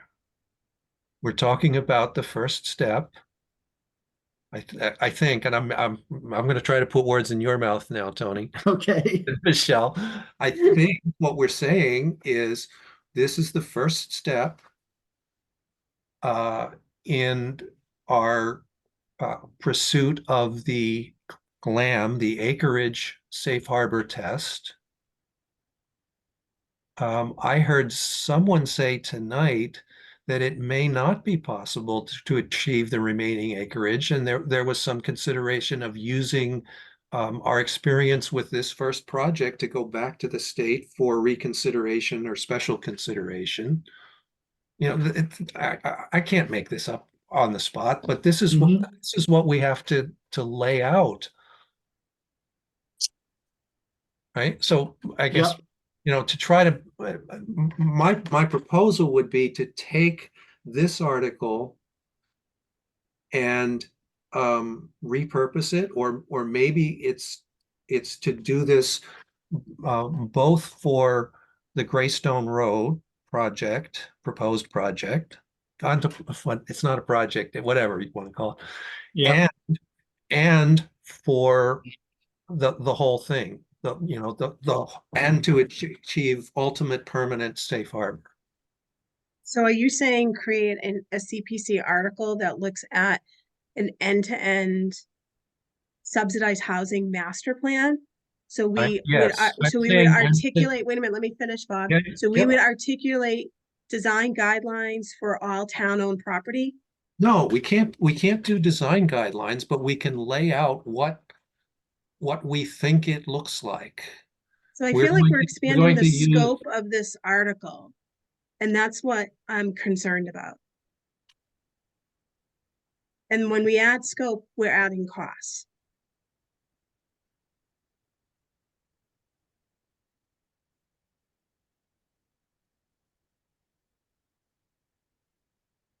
Did I get disconnected? Are you guys No, still there? you're there.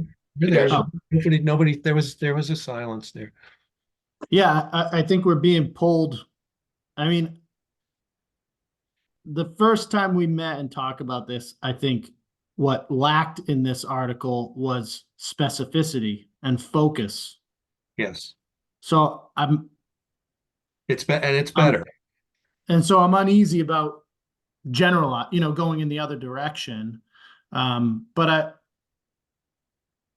if you want a statement from the town as to what the town's plan is after we get through this process, we can come up with something. I mean, I think that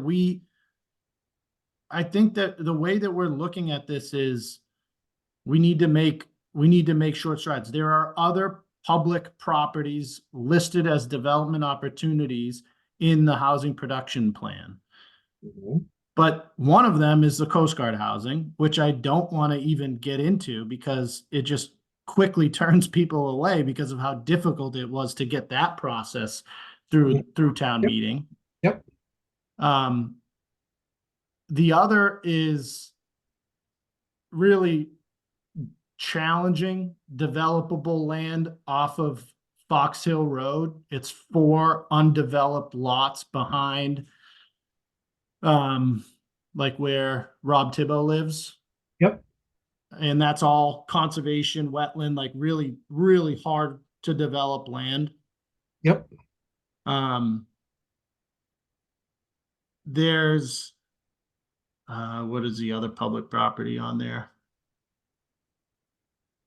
I'd have to think through it, but I think that it's possible that's going to be the next step. If we get through this, then the next step is to go back to the HPP, and plus then we'll have 3A hopefully completed, some direction of that, and use those 2 plans to guide us on the next step to try to accomplish full safe harbor.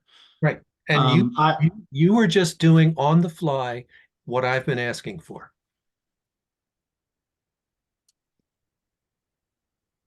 Yeah, I mean, I guess we don't have a definitive answer of what's going to be the next step after this process because there's more things that we're going to look at. And I'm not even asking necessarily for the kind of specificity that you were laying out. I think we could just say, look, we're going to do Greystone Road, and then we're going to take whatever, pick a number, half an acre of other town-owned land, and then what? yeah, maybe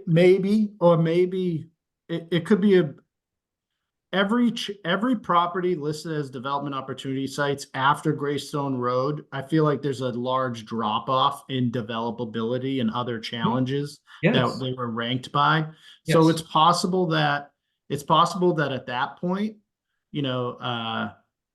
maybe the housing authority does want to look at redeveloping some of their property, which could, if they expand their footprint on their existing property, more of it would count towards GLAM. They might want to do that, related to veterans housing.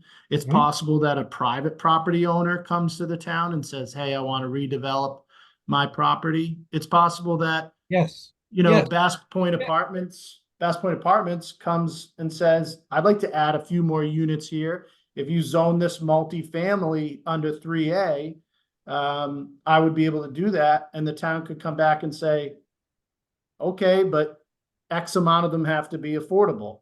And then that, then you pick up another acre over there and you meet it. There's just so many different possibilities that could occur. This gray zone is the only like real low hanging fruit, I think, in our opinion, and why it's like obvious to pursue it now. Yep, and you're doing what I am suggesting here is try to lay out how we get to the end. Well, we know the first step is this, and we think there's additional town-owned land.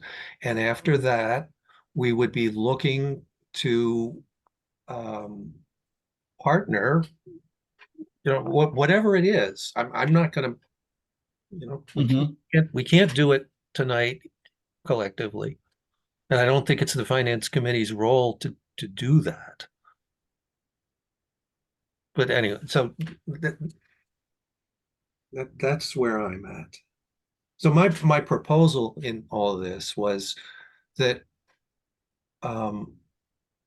we would either rework the existing article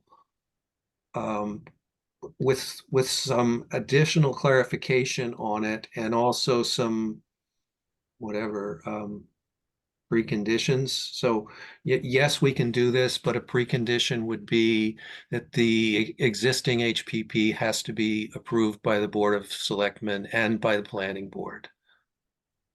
And then expand the statement of what the deliverables are that we would expect from this effort. Hey, Bob. Yeah. I'd be really curious to hear what the other board members are thinking right now. And good call. I'm going to be quiet and let some others speak. Hey, I just want to let you guys know that this is Pete Barber. I was able to join. I just landed. Excellent. Hi, Peter. So I'm trying to get into, I'm sure you guys have already had a bunch of conversation about this. So I'm sitting back and listening. You don't have to make up for lost time all in one shot. Right, exactly. Go ahead. No, Peter, go ahead. I mean, as I said, I'm sitting back kind of listening. I do it. Yes, one of the things I wholeheartedly agree with you, Bob, that we need it laid out to us in front of us to tell us this is step one, this is step two. And I don't know if this was brought up already. Are we going for the number of units or are we going to try for GLAM? And have we reached out to the state to see if GLAM is going to be our be all end all of safe harbor? If we haven't even done that, I'm very disappointed. Yes, we're attempting to solve it with the GLAM. But you can't apply for safe harbor with, the state's not going to give you an answer until you make an application, and you can't make an application until you reach either that acreage or units. Odds are we're going to meet acreage before we come close to the units. Oh, so absolutely. as soon as we accomplish it through acreage, we're going to be applying for it through the GLAM. Okay. And the other thing on here, Peter, I was talking about earlier that you might have missed is we've reworked this article to be very clear that this money, if approved, would only be to explore Greystone Road, that, to eliminate any concern that it could potentially be used to explore Coast Guard housing. Right.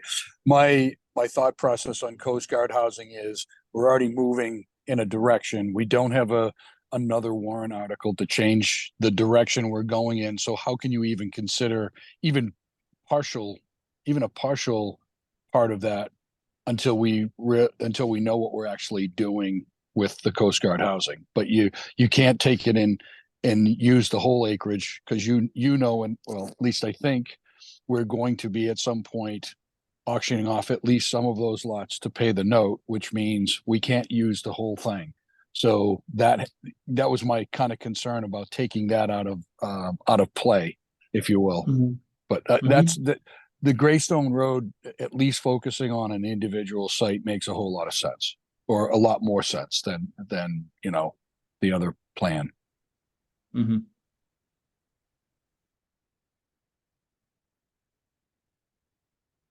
You wanted to hear from someone else? Yes, please. Um, I understand all of your concerns, Bob, and it was very useful to see them all written out. Very useful. My sense at this point is that, and I don't know if we would have time to rework this at all, to put any of your, to find a way to put any of these concerns into it, because we're running, we're getting close. The 19th is when Allison and I have to have the book together. I, as Deborah mentioned, am concerned about putting this off for another year or for another town meeting. I think it's important for us to move ahead now and to have this clearly be the next step. Understanding that there are going to be other steps, obviously. But I do think we need to take this step now, and that otherwise we will lose momentum. But it's also that possibility of the synchronicity that came up, and that if we wait for another year, it could end up being longer than a year. So my sense here is about timing. And I don't know if two kinds of timing. One, whether we have any more time now, not tonight, whether we have any more time now in the next couple of days, into a little bit of next week, to rework a little of this with what some of your concerns are, Bob, but also the larger timing that I do think we need to have something going ahead now.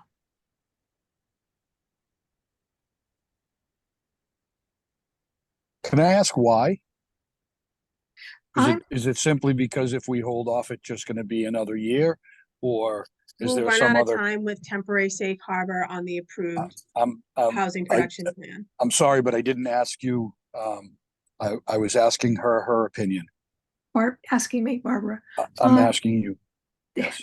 My concern is partially what Michelle just said, because we've been discussing that. But it's also that I see us in process here, and I think it's important to take the next step, to try. And so it's a sense of progression. Okay. And that I'm worried that if we don't take another step, that we'll be stuck for a long period of time. And I don't think that's healthy. I don't think it's good. I think we Okay. need to make take another stab at it, to try again, to Okay. to get to the next step, and that there'll be plenty more we're going to have to do after that. I shouldn't say plenty. There will be more. Right. I hear you, Barbara, and I think it's a worthy consideration. But I would remind everyone that the objective that we're discussing is safe harbor and protection from the predations of 40B, where we have unfriendly 40Bs that are putting up high rises, loading the town with residents, and the objective is to prevent that. I would point out that that has not occurred. If that was going to occur, it would have already occurred over the decades that 40B has existed. The thing that protects us is not our housing production plan. The thing that protects us is the marketplace. Developers can't make money doing this. It's an extremely marginal activity to build a 20-unit apartment complex or 4 or 5 triple deckers in a row, which is essentially what has to be built to fit in the space. So I think the boogeyman of 40B, of unfriendly 40Bs, is a bit overstated. And I think we're worrying about something that we don't need to be, we have to address this, but I don't think it has dire urgency. I think we want to approach this carefully and cautiously And I can tell you that as I look at other towns, they have had to go to overrides to accommodate the predations of 40B. We are very fortunate. The marketplace protects us because we don't have that much land, and people trying to put up these developments are far more attracted to go to other cities and towns where they can make real money with their investment instead of the marginal returns that they could get doing this in Nahant. If this were genuinely attractive, we would see cranes on the horizon and bulldozers in the yards. Dan, I agree with you completely on what you just said. And I don't, and I think that I think we've actually tried hard not to overstate that and use it as some sort of false threat, because, you know, there really hasn't been any sort of residential developer approaching the town, you know, or any type of unfriendly 40B threat, you know, on our doorstep. So we're really, I don't think that that's, you know, I don't think that that's our objective. I think that it is one of the benefits of accomplishing, you know, your 40B requirement is that you won't have to worry about that ever again in the future. You can't really say whether it's going to happen or not just because it hasn't happened yet. But it's not our main objective. I wouldn't say it's the only objective or the main objective. It's a benefit if you accomplish it.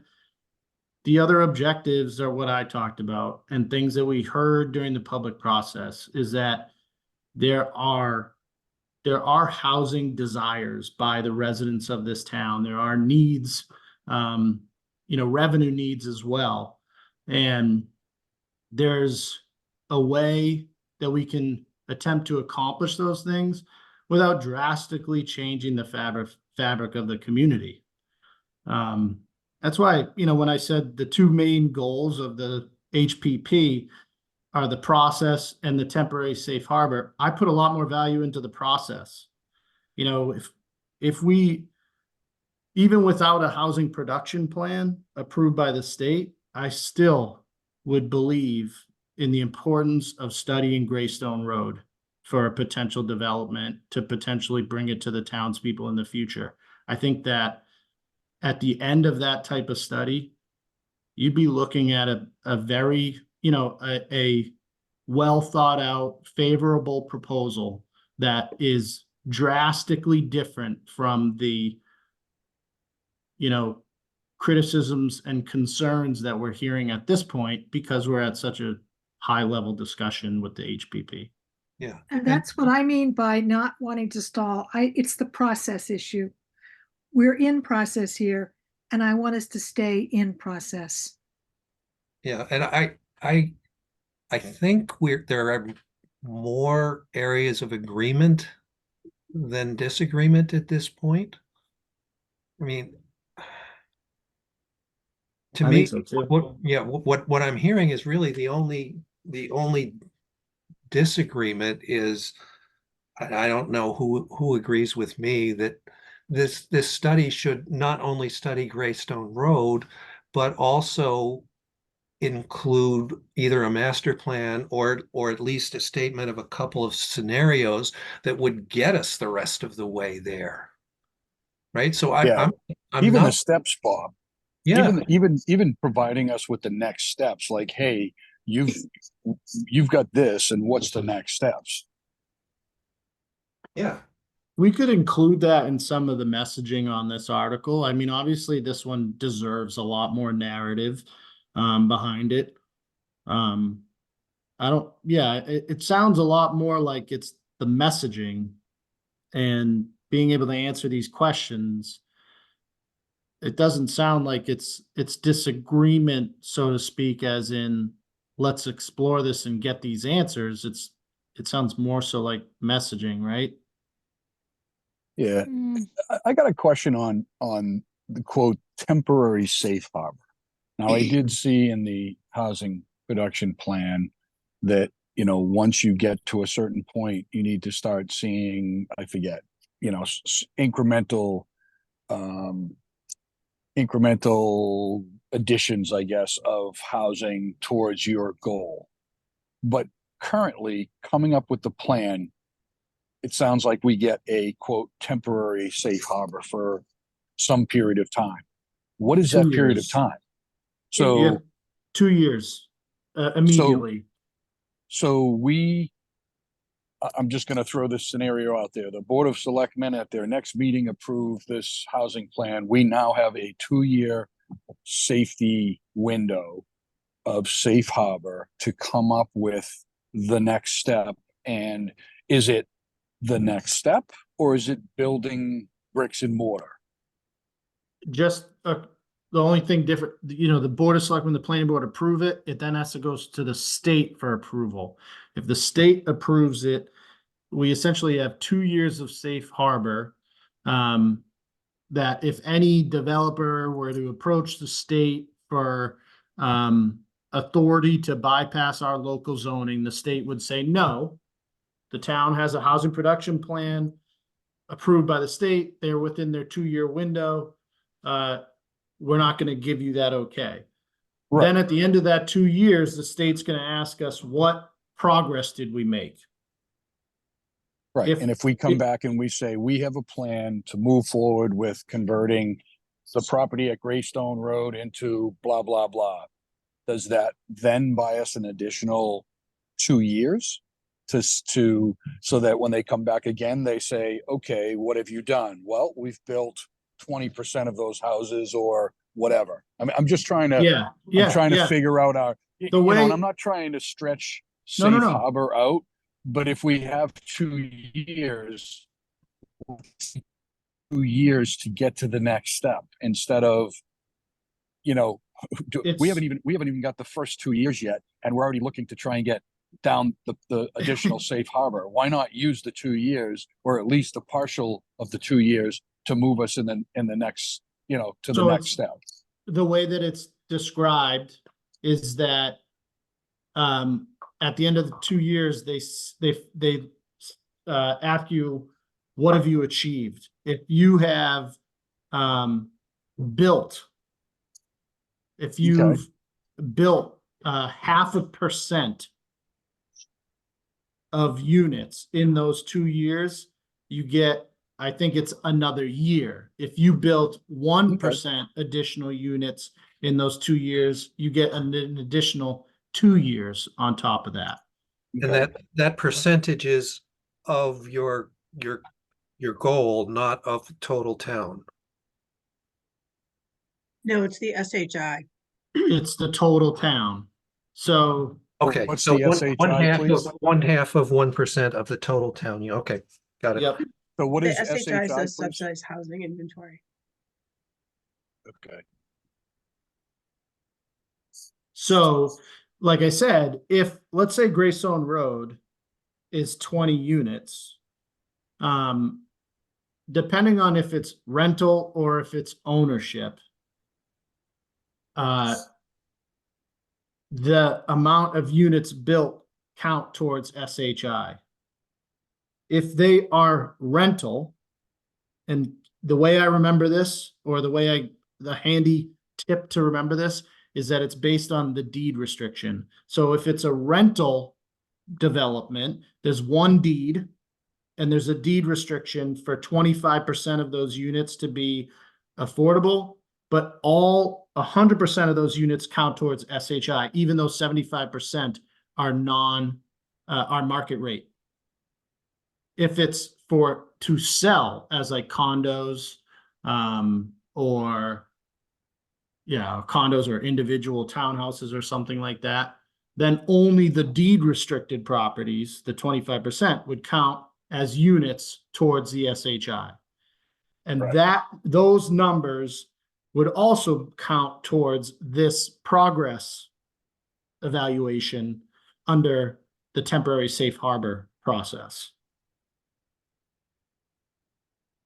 Okay, thank you. I mean, that's important to know, because obviously, it gets us 2 years. I don't think again, kind of to agree with what Dan said, I don't think we're in any grave danger of somebody suddenly coming in But, knowing that it gives us a 2-year window, it's helpful to know what the next steps are ahead of time.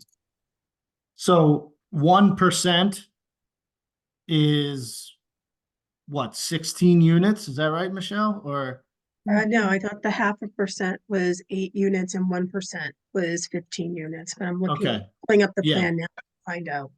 Yeah, Yeah. but if we're shooting for glam, isn't it going to be square footage? Yeah, it it's will, but acreage. it will, Peter, but the temporary safe harbor is evaluated by units. Okay. The permanent safe harbor can be evaluated by either or. All right. Thank So, you. anyone else from the committee? And if not, I'm going to make a proposal. That we should recommend this subject to a couple of things.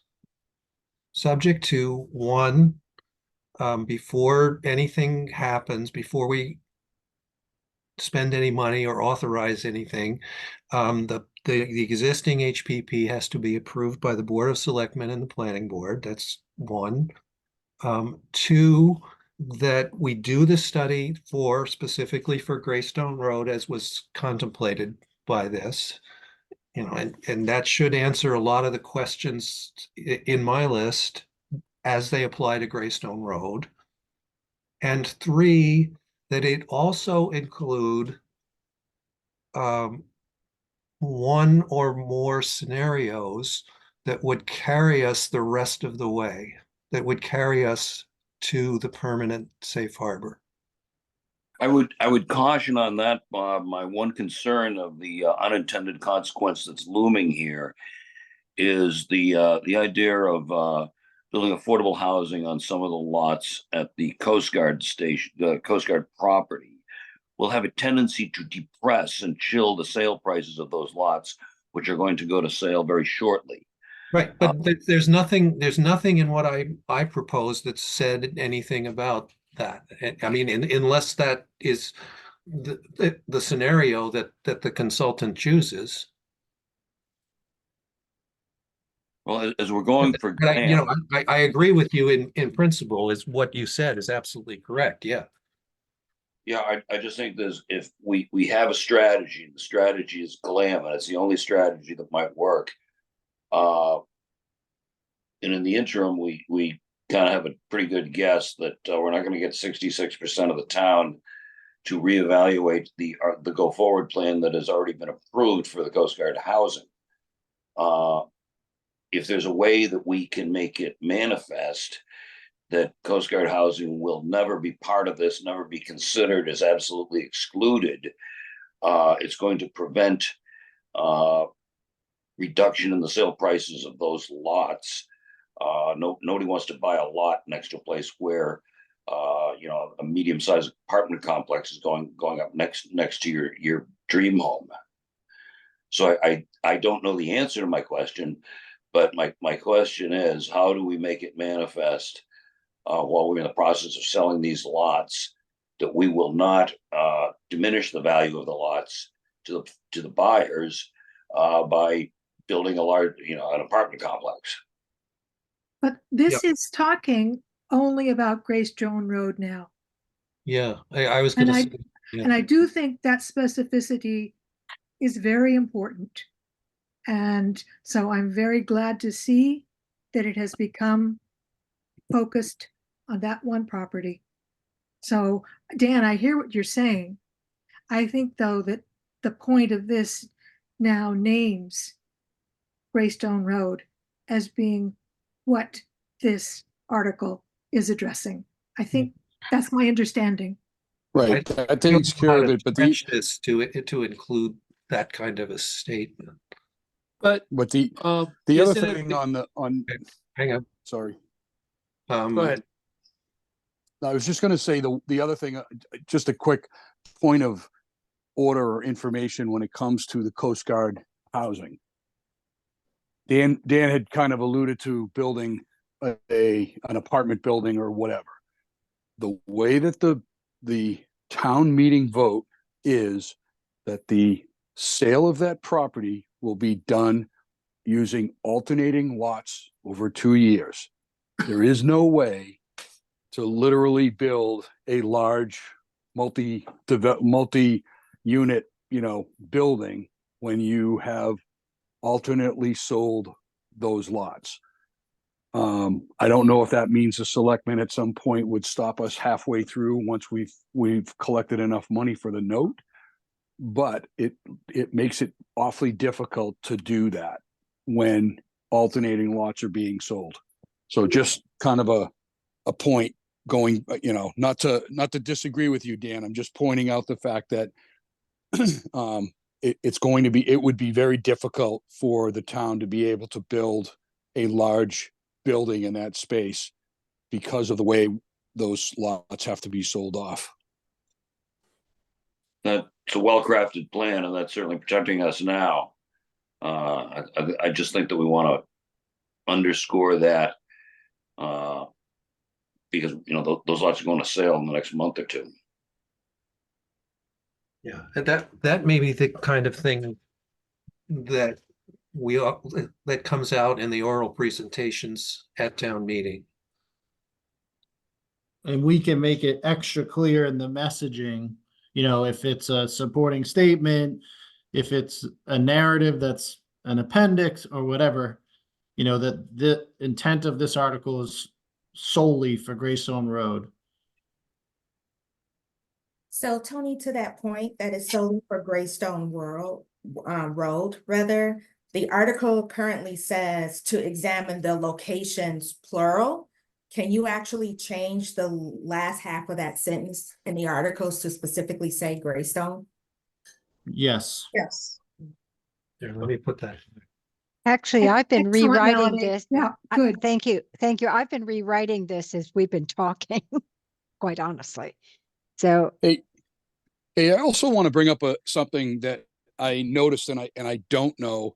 I'm asking the question or pointing something out, and that is when I looked at the housing plan and they had the red outlines of Greystone Road across the street from the larger piece of property is a triangular sliver.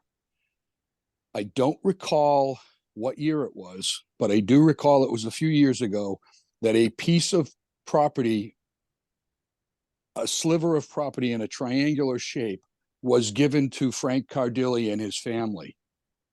And I want to be sure that your report hasn't included a sliver that we've already given away to somebody, because then it's the report is erroneous. And I'm only pointing out, I don't know if it's the same sliver, but it should be looked at to make sure. Okay. It's not. The sliver that he bought is on his side of Antigua Way. It's where his front steps kind of came down onto the roadway. It's not the other side of that. All right, just checking. Yep. So Tony and Lynn, in Yep. your reporting statement, I have a question, Lynn, since you said you're writing it. well, I'm or putting you're I'm notes. putting notes in the document, Melanie. So, but yes, I am actually very actively working on this. So your supporting statement very much improved, well done, from the last time we took a look at that. Yeah. Took a look at this. And you added community financial analysis to it. But when you get down to the scope of work and you list the deliverables, I don't see any deliverables around the finance part. So could you add that? Mm-hmm. Yes, we Yes. can do that. Yes.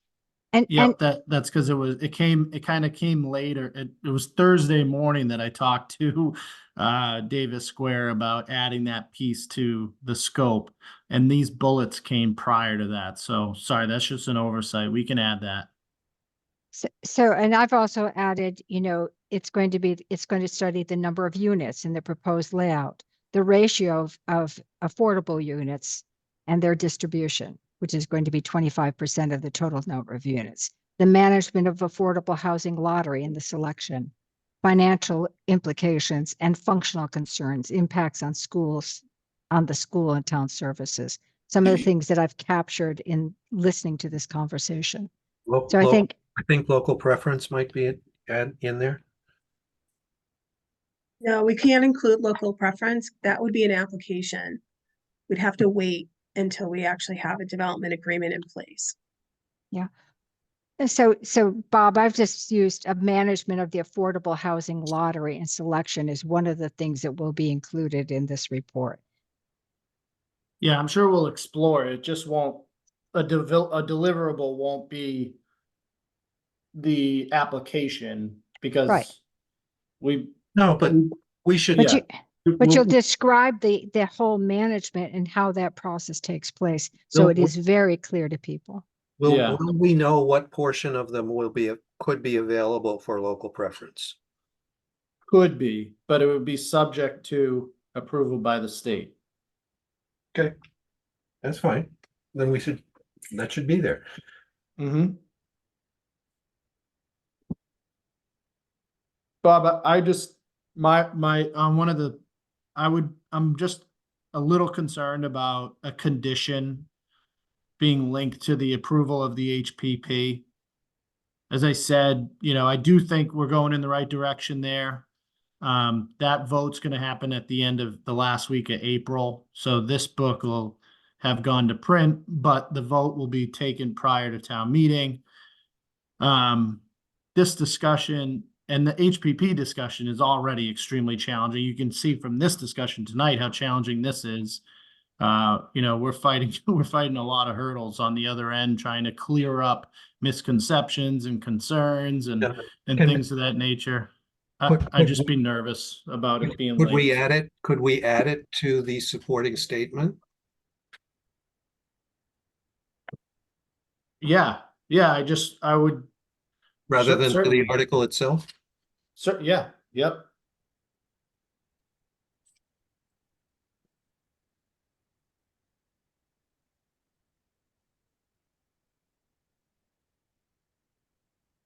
And again, as Deborah said earlier, I think the supporting statement is the right place to put some of these other, to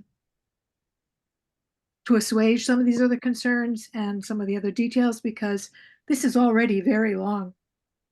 And, it's going to require a great deal of careful reading. So I don't think we want to make the article itself any more complicated. Do you see what I'm trying to say? Mm-hmm. At that point, in the last couple of years, Tony, we decided to put something in an appendix because it was rather long and complicated. And I think that might be the way to go if we're going to have expand the whole thing. That's a good point. We did. Yep. It's up to you. It's your book. Right.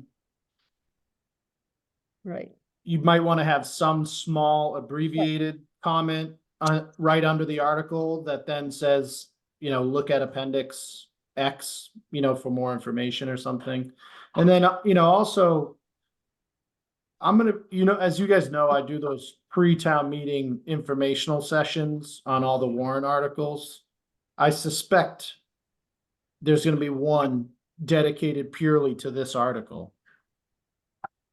Because this is the most complicated or controversial or, probably the largest discussion we're gonna have. I do want to make sure, though, that the point that Bob and others phrased, that we do have a bullet about the financial analysis piece. Bob, you had a phrase for that somehow, and Michelle and the others agreed. And Tony, you said that was going to be in it. We just hadn't quite gotten there yet because these were older bullets. Do you see what I'm saying? Mm-hmm. That I captured that. Yeah, I do think it's important that the bullet include the financial analysis piece. The bullets that it be added. Yep. Financial analysis, revenue and cost. Yes. Yep. That shouldn't be in the appendix. That needs to be here as a bullet.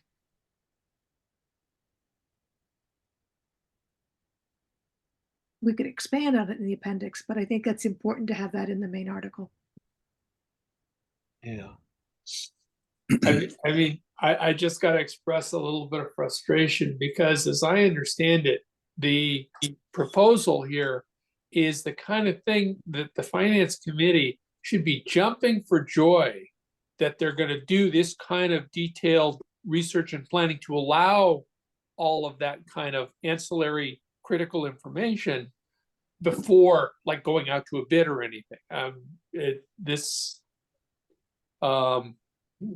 It's just been a little surprising to me how much what felt to me like pushback it's been.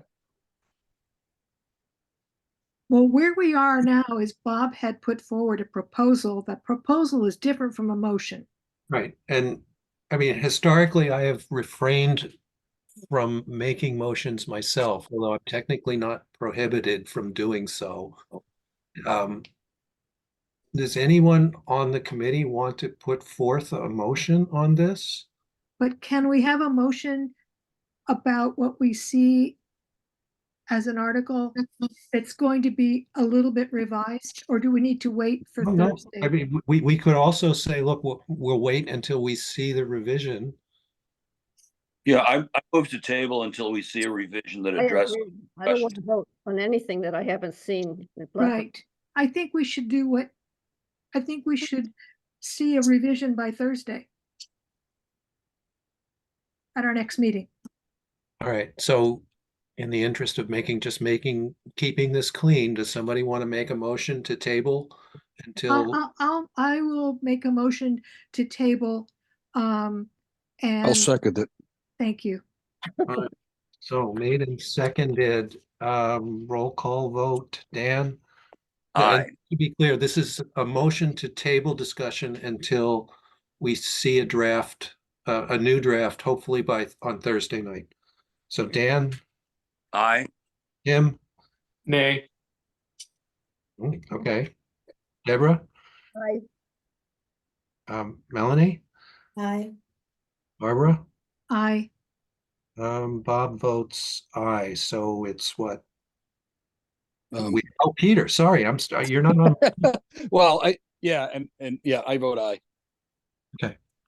So one nay, all the rest are ayes, motion carries. Boom, off we go. So next one. my feeling is that it's 9 o'clock. Aye. And the next article is also, it's very important. And I think that we should, I don't know if I need to move that, table discussion of Article 5 until Thursday as well, because I think it's going to be hard to have a careful, thoughtful discussion at 9 o'clock. I agree with you, Barbara. And I suppose that nobody wants to meet tomorrow, right? I think we had problems getting a quorum I tomorrow. think we I could. think that was the issue. Yeah, no, I only thought was the We can't post a meeting in time. Yeah, we can't post a meeting anyways, but it's Thursday will be crowded. It will be, but I don't see that we have much. We don't expect much from the assessors, right? what was Article 5? If you That's the Bailey's Hill Management Plan. okay. I think I'm sharing. Yes? My screen? Yes, it's up there. Yeah, I'm Okay. looking at a phone now. Oh, you're on an iPhone. Never mind. Yeah, I can blow it up a little bit. Okay, thank you. All right, so why don't we do this? Why don't we, at minimum, let's go back and agree who is going to write our recommendation for the four that we have discussed. And then we can push 5, and I think there's a couple other housekeeping articles off to Thursday. Flash Road Recreation Master Plan. Does anybody feel passionate enough about this to volunteer? Don't know what the ones. What are there's this, and then there's the Flash Road. Heritage Trail. I'll take the Heritage Trail. I'll take the master plan. All right, Thank excellent. All right, Tim. Thank you. Thanks, Tim. All right, so Tim gets number one. Tim volunteers for number one. Thank you. And Barbara I'll take the Heritage Trail, which is number 2. is number two. Okay. Oops. And Okay. then we have the lighting for the field. Three is Little League Field. Yep. Right. I'll take that one. That was Melanie. Yes. Good. Thank you. Um. Anyone want the hot potato? But I thought we decided we can't Well, write about this no, until we can't write about it, but I think we can decide who is going to write about it when the time comes. Good point. I feel unqualified, so I won't volunteer for that one. I don't feel qualified either. I nominate Peter Ooh, or Dan. Actually, it's funny. I was actually just going to step up and say, listen, if you make me not have to do any of these things, I will step up and do the omnibus. Oh, great.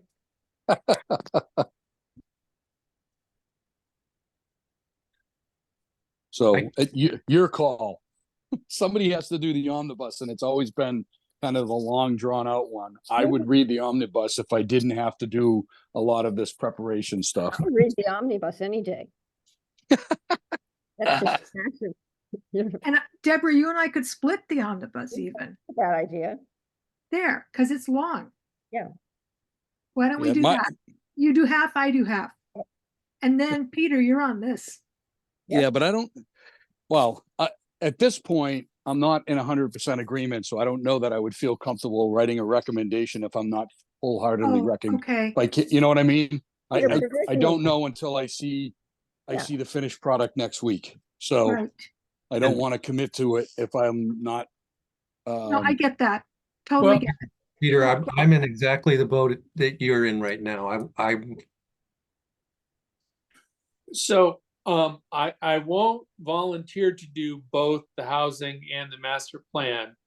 But if somebody else wants the master plan, and if we are going to recommend, then I'll do the housing instead. I could work on the master, whatever it's called. Yeah, I mean, I can do that. yeah. And then, but that way you can work on this one, Tim. That would be I'll great. do this, but only under the contingency that we are going to recommend it. If we're not going to recommend it, I'm happy with it. I'm happy with that contingency. Yes. Yeah. Okay. And again, I will, if I will do the omnibus if that's Well,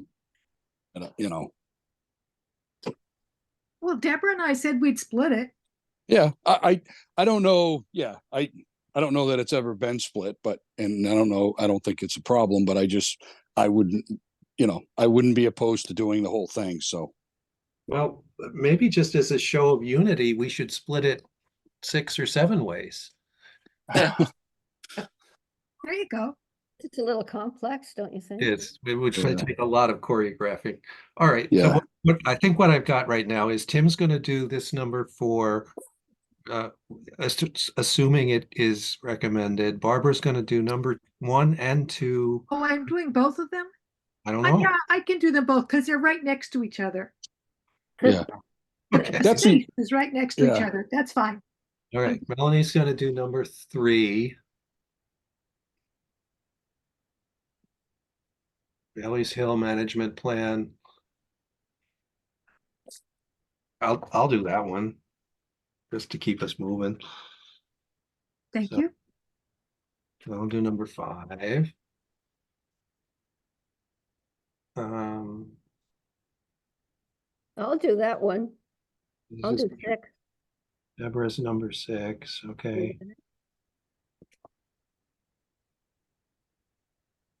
That one's can going we to be vote- fun to do. I know. Can we vote that one real quick? I move we recommend the beach access mats. I second. There's a motion on the floor and it has been seconded, so roll call vote. Dan, Aye. Tim, Aye. Deborah, Melanie, I, Barbara, Aye. Peter, Aye. Bob, aye. Unanimous vote in favor. Yay. So one, as long as you're making it easy on yourselves, why don't you go to number 7? Oh, We are going to number 6. It'll be fun. The Boulder Scramble. Oh, I'll move that one. Good. I'll move that we recommend the Boulder Scramble. And I'll second it. There is a second. Motion has been made and seconded. Dan, Aye. Tim, Aye. Deborah, Aye. Melanie, sorry, taking notes. I, Barbara, Aye. Peter, Aye. and I vote aye. Unanimous vote in favor. Does anybody want to write it?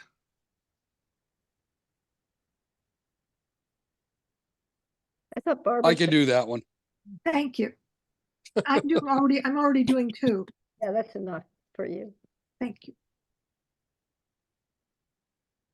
We're gonna volunteer Joy for some of this stuff. Yeah. I know we should, but we can give her these housekeeping articles. So it's 8 and 9 are the 2 housekeeping articles. Can we vote though? Do people want to vote those tonight? Was there discussion? I can't remember. I thought we have to delay those until like right before the. Yeah. Oh, we do, right. Why? Are these going to change at all? They can get changed at the 11th hour. The housekeeping? These are bonding. These are the bond payments. Oh, I thought Yeah. Tony, No. The payments, no, the payments won't be changed. They're, No. So 8 is not going to change. Will 9 change? Those are the clawback articles, Bob. Yeah, I know. So I don't think, There seems to be concern that these may change at the last minute. Is I that think they're bond, I think they're procedural only. right? That's So I think we could okay. move both. I think we could vote on both. Even- 8 and- and 9. And even if the dollar amount changed, they're bond payments, we have to pay them. Right. So I'm going to move that we recommend 8. I'll second it.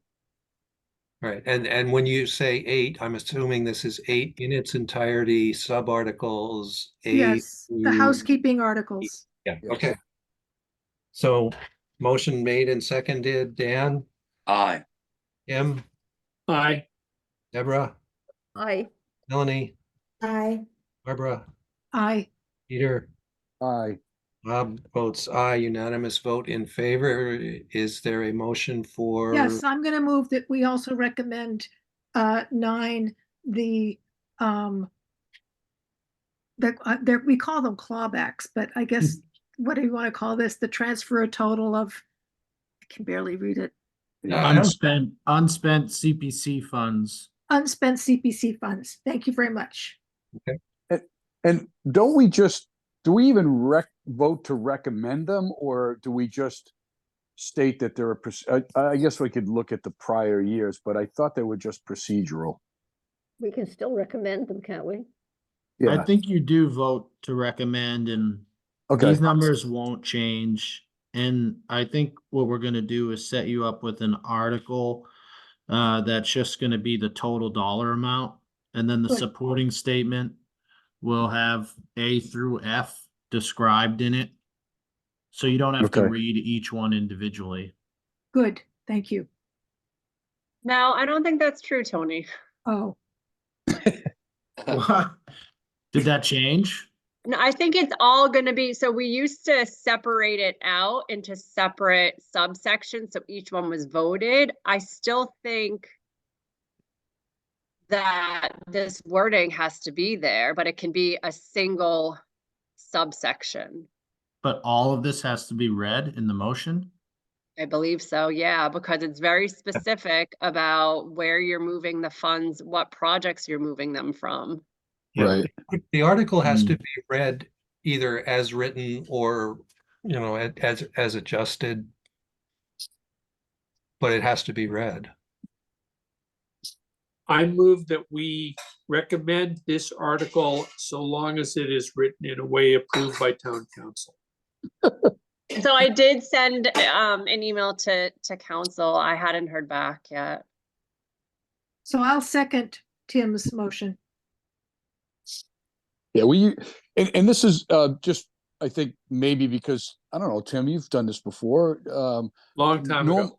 Yeah, but normally when we sit down and do the script, they will tell us, oh, you need to read this in its entirety or you don't or something. So Yeah. Then they'll say, oh yeah, we checked with council and you have to use they instead of yes, us. right. Yeah, Yep. exactly. Yeah, and I'm looking in I have last year's book in front of me, and we did vote to recommend each of these Okay. Visually. Or you- individually. Yes, individually. Like A, B, and C. Yeah, but they weren't presented as like A, B, and C's. They were presented, each of those was presented as a separate article, if I'm Oh, reading these right. Yeah, each was a separate subsection of the CPC article. PPC article, rather than being a subsection as they are here. Correct. I mean, if we have to read them individually, then it might be better to just have them as their own Oh, articles. I don't know. I'm trying for you guys to No. find a way to streamline it, but Right. we have to read the verbiage anyway, so yeah. one way or another. I think our recommendation can be for all of the components of the article. Yes. Yes. It I can be a single Yeah, recommendation. we only have to write one recommendation. right. Yeah. Exactly. And I My think motion has been seconded. I think we need to have only one motion and vote on all of these subsections. So, which Tim has done, and I don't know, I don't remember whether it I was seconded it. it's made and seconded, roll call vote. Dan, Aye. Tim, Aye. Deborah, Aye. Melanie, Hi. Barbara, I, Peter, Aye. and I vote aye. Unanimous vote in favor. Yay. Okay. So that just leaves us with, um, I'm assuming the sense of the committee is we're going to leave it there, and we're going to consider which one, this number five. Bailey's That's the here. only one, well, 4 is still open, subject to the revisions. 5 is yet to be discussed, and we will take that up at Thursday's meeting. correct. Okay. Who remains in this meeting? Michelle is here, Tony is here. Candace is here, so, and some mysterious number, which I do recognize. So public forum, is there any comments or discussion from the public?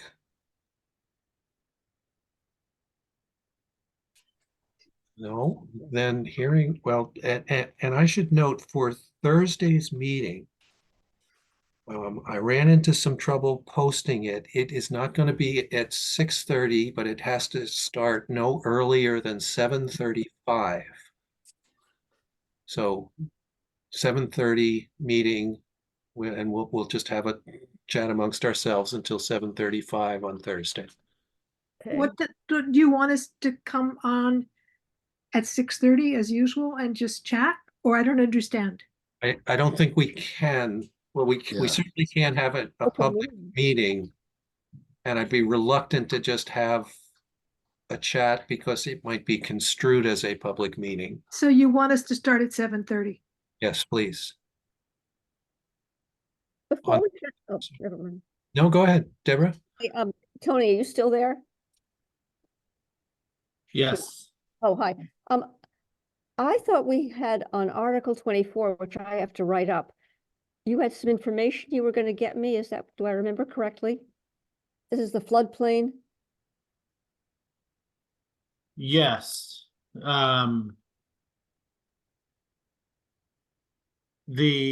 I was giving you the talking points that we got from the state. Is that right? Yeah, I think that's it. Okay, Yeah. I'll find that right now and send it over to you. I did talk to Chairman Steinberg from the planning board. Mhm. They have their plan is to vote on their recommendation on Tuesday night next week Okay, and send it to you to the FinCom to hopefully be included in your book. I believe they have two small suggested amendments, which will have to be done on the floor, but they're going to try to include the language of that in their recommendation so people will be able to anticipate it. okay. I did mention that, you guys might want to hear directly from them. Yeah, But if they're voting on it Tuesday, I don't know what your meeting schedule looks like next week. It's going to be tight with trying to get the book done by Friday. well, we're not gonna get off scot-free next week for sure. Anyway, No. okay, well, Tony, thanks. I'll look for those talking points. That's great. Yeah, I'm looking it up right now on my email. All right.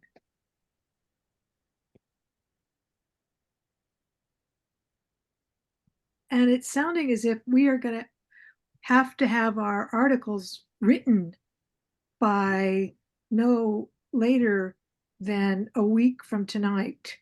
So we can do, in other words, next Tuesday. We're going to have 2 meetings next week, probably. Yes. And mean, so, Ideally, best case by Thursday, if you can do it. oh, yeah, whoa. Any that we have done on Thursday, if especially the simple ones. Yeah. So I looked at the prior books, and when it comes to the first couple of things, one being the transfers and the second one being prior year's bills, there was no recommendation that we wrote. It was, again, I'm going to bring up what I brought up earlier. Is that procedural, Allison or Tony? No, there was no recommendation on the transfers because we didn't have any at the time of printing the book in prior years. And I think the past 2 years, we didn't have any prior year bills either. So that's why you didn't have a recommendation. I spoke at your last meeting that there is an unpaid bill that I have in hand right now. And I believe the committee voted on it. So Yeah, so I mean, but that's a simple recommendation that this Mhm. is, this is paying a bill that was outstanding from last year. Yep. Yeah, so Okay. that's all that the recommendation would have to state. Okay, So Mhm. last year's book transfers is published as no recommendation. right. And it just says at the time the book went to print, transfer requests had not been finalized, and we're gonna Essentially have the same thing. Yeah. Yeah, so right now I would say the same thing. Yep, snow and Okay. ice is the same way, and prior year bills is the same way.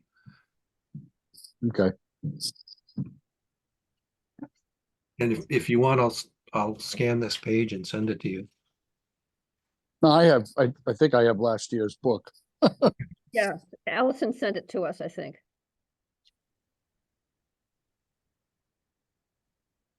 Okay.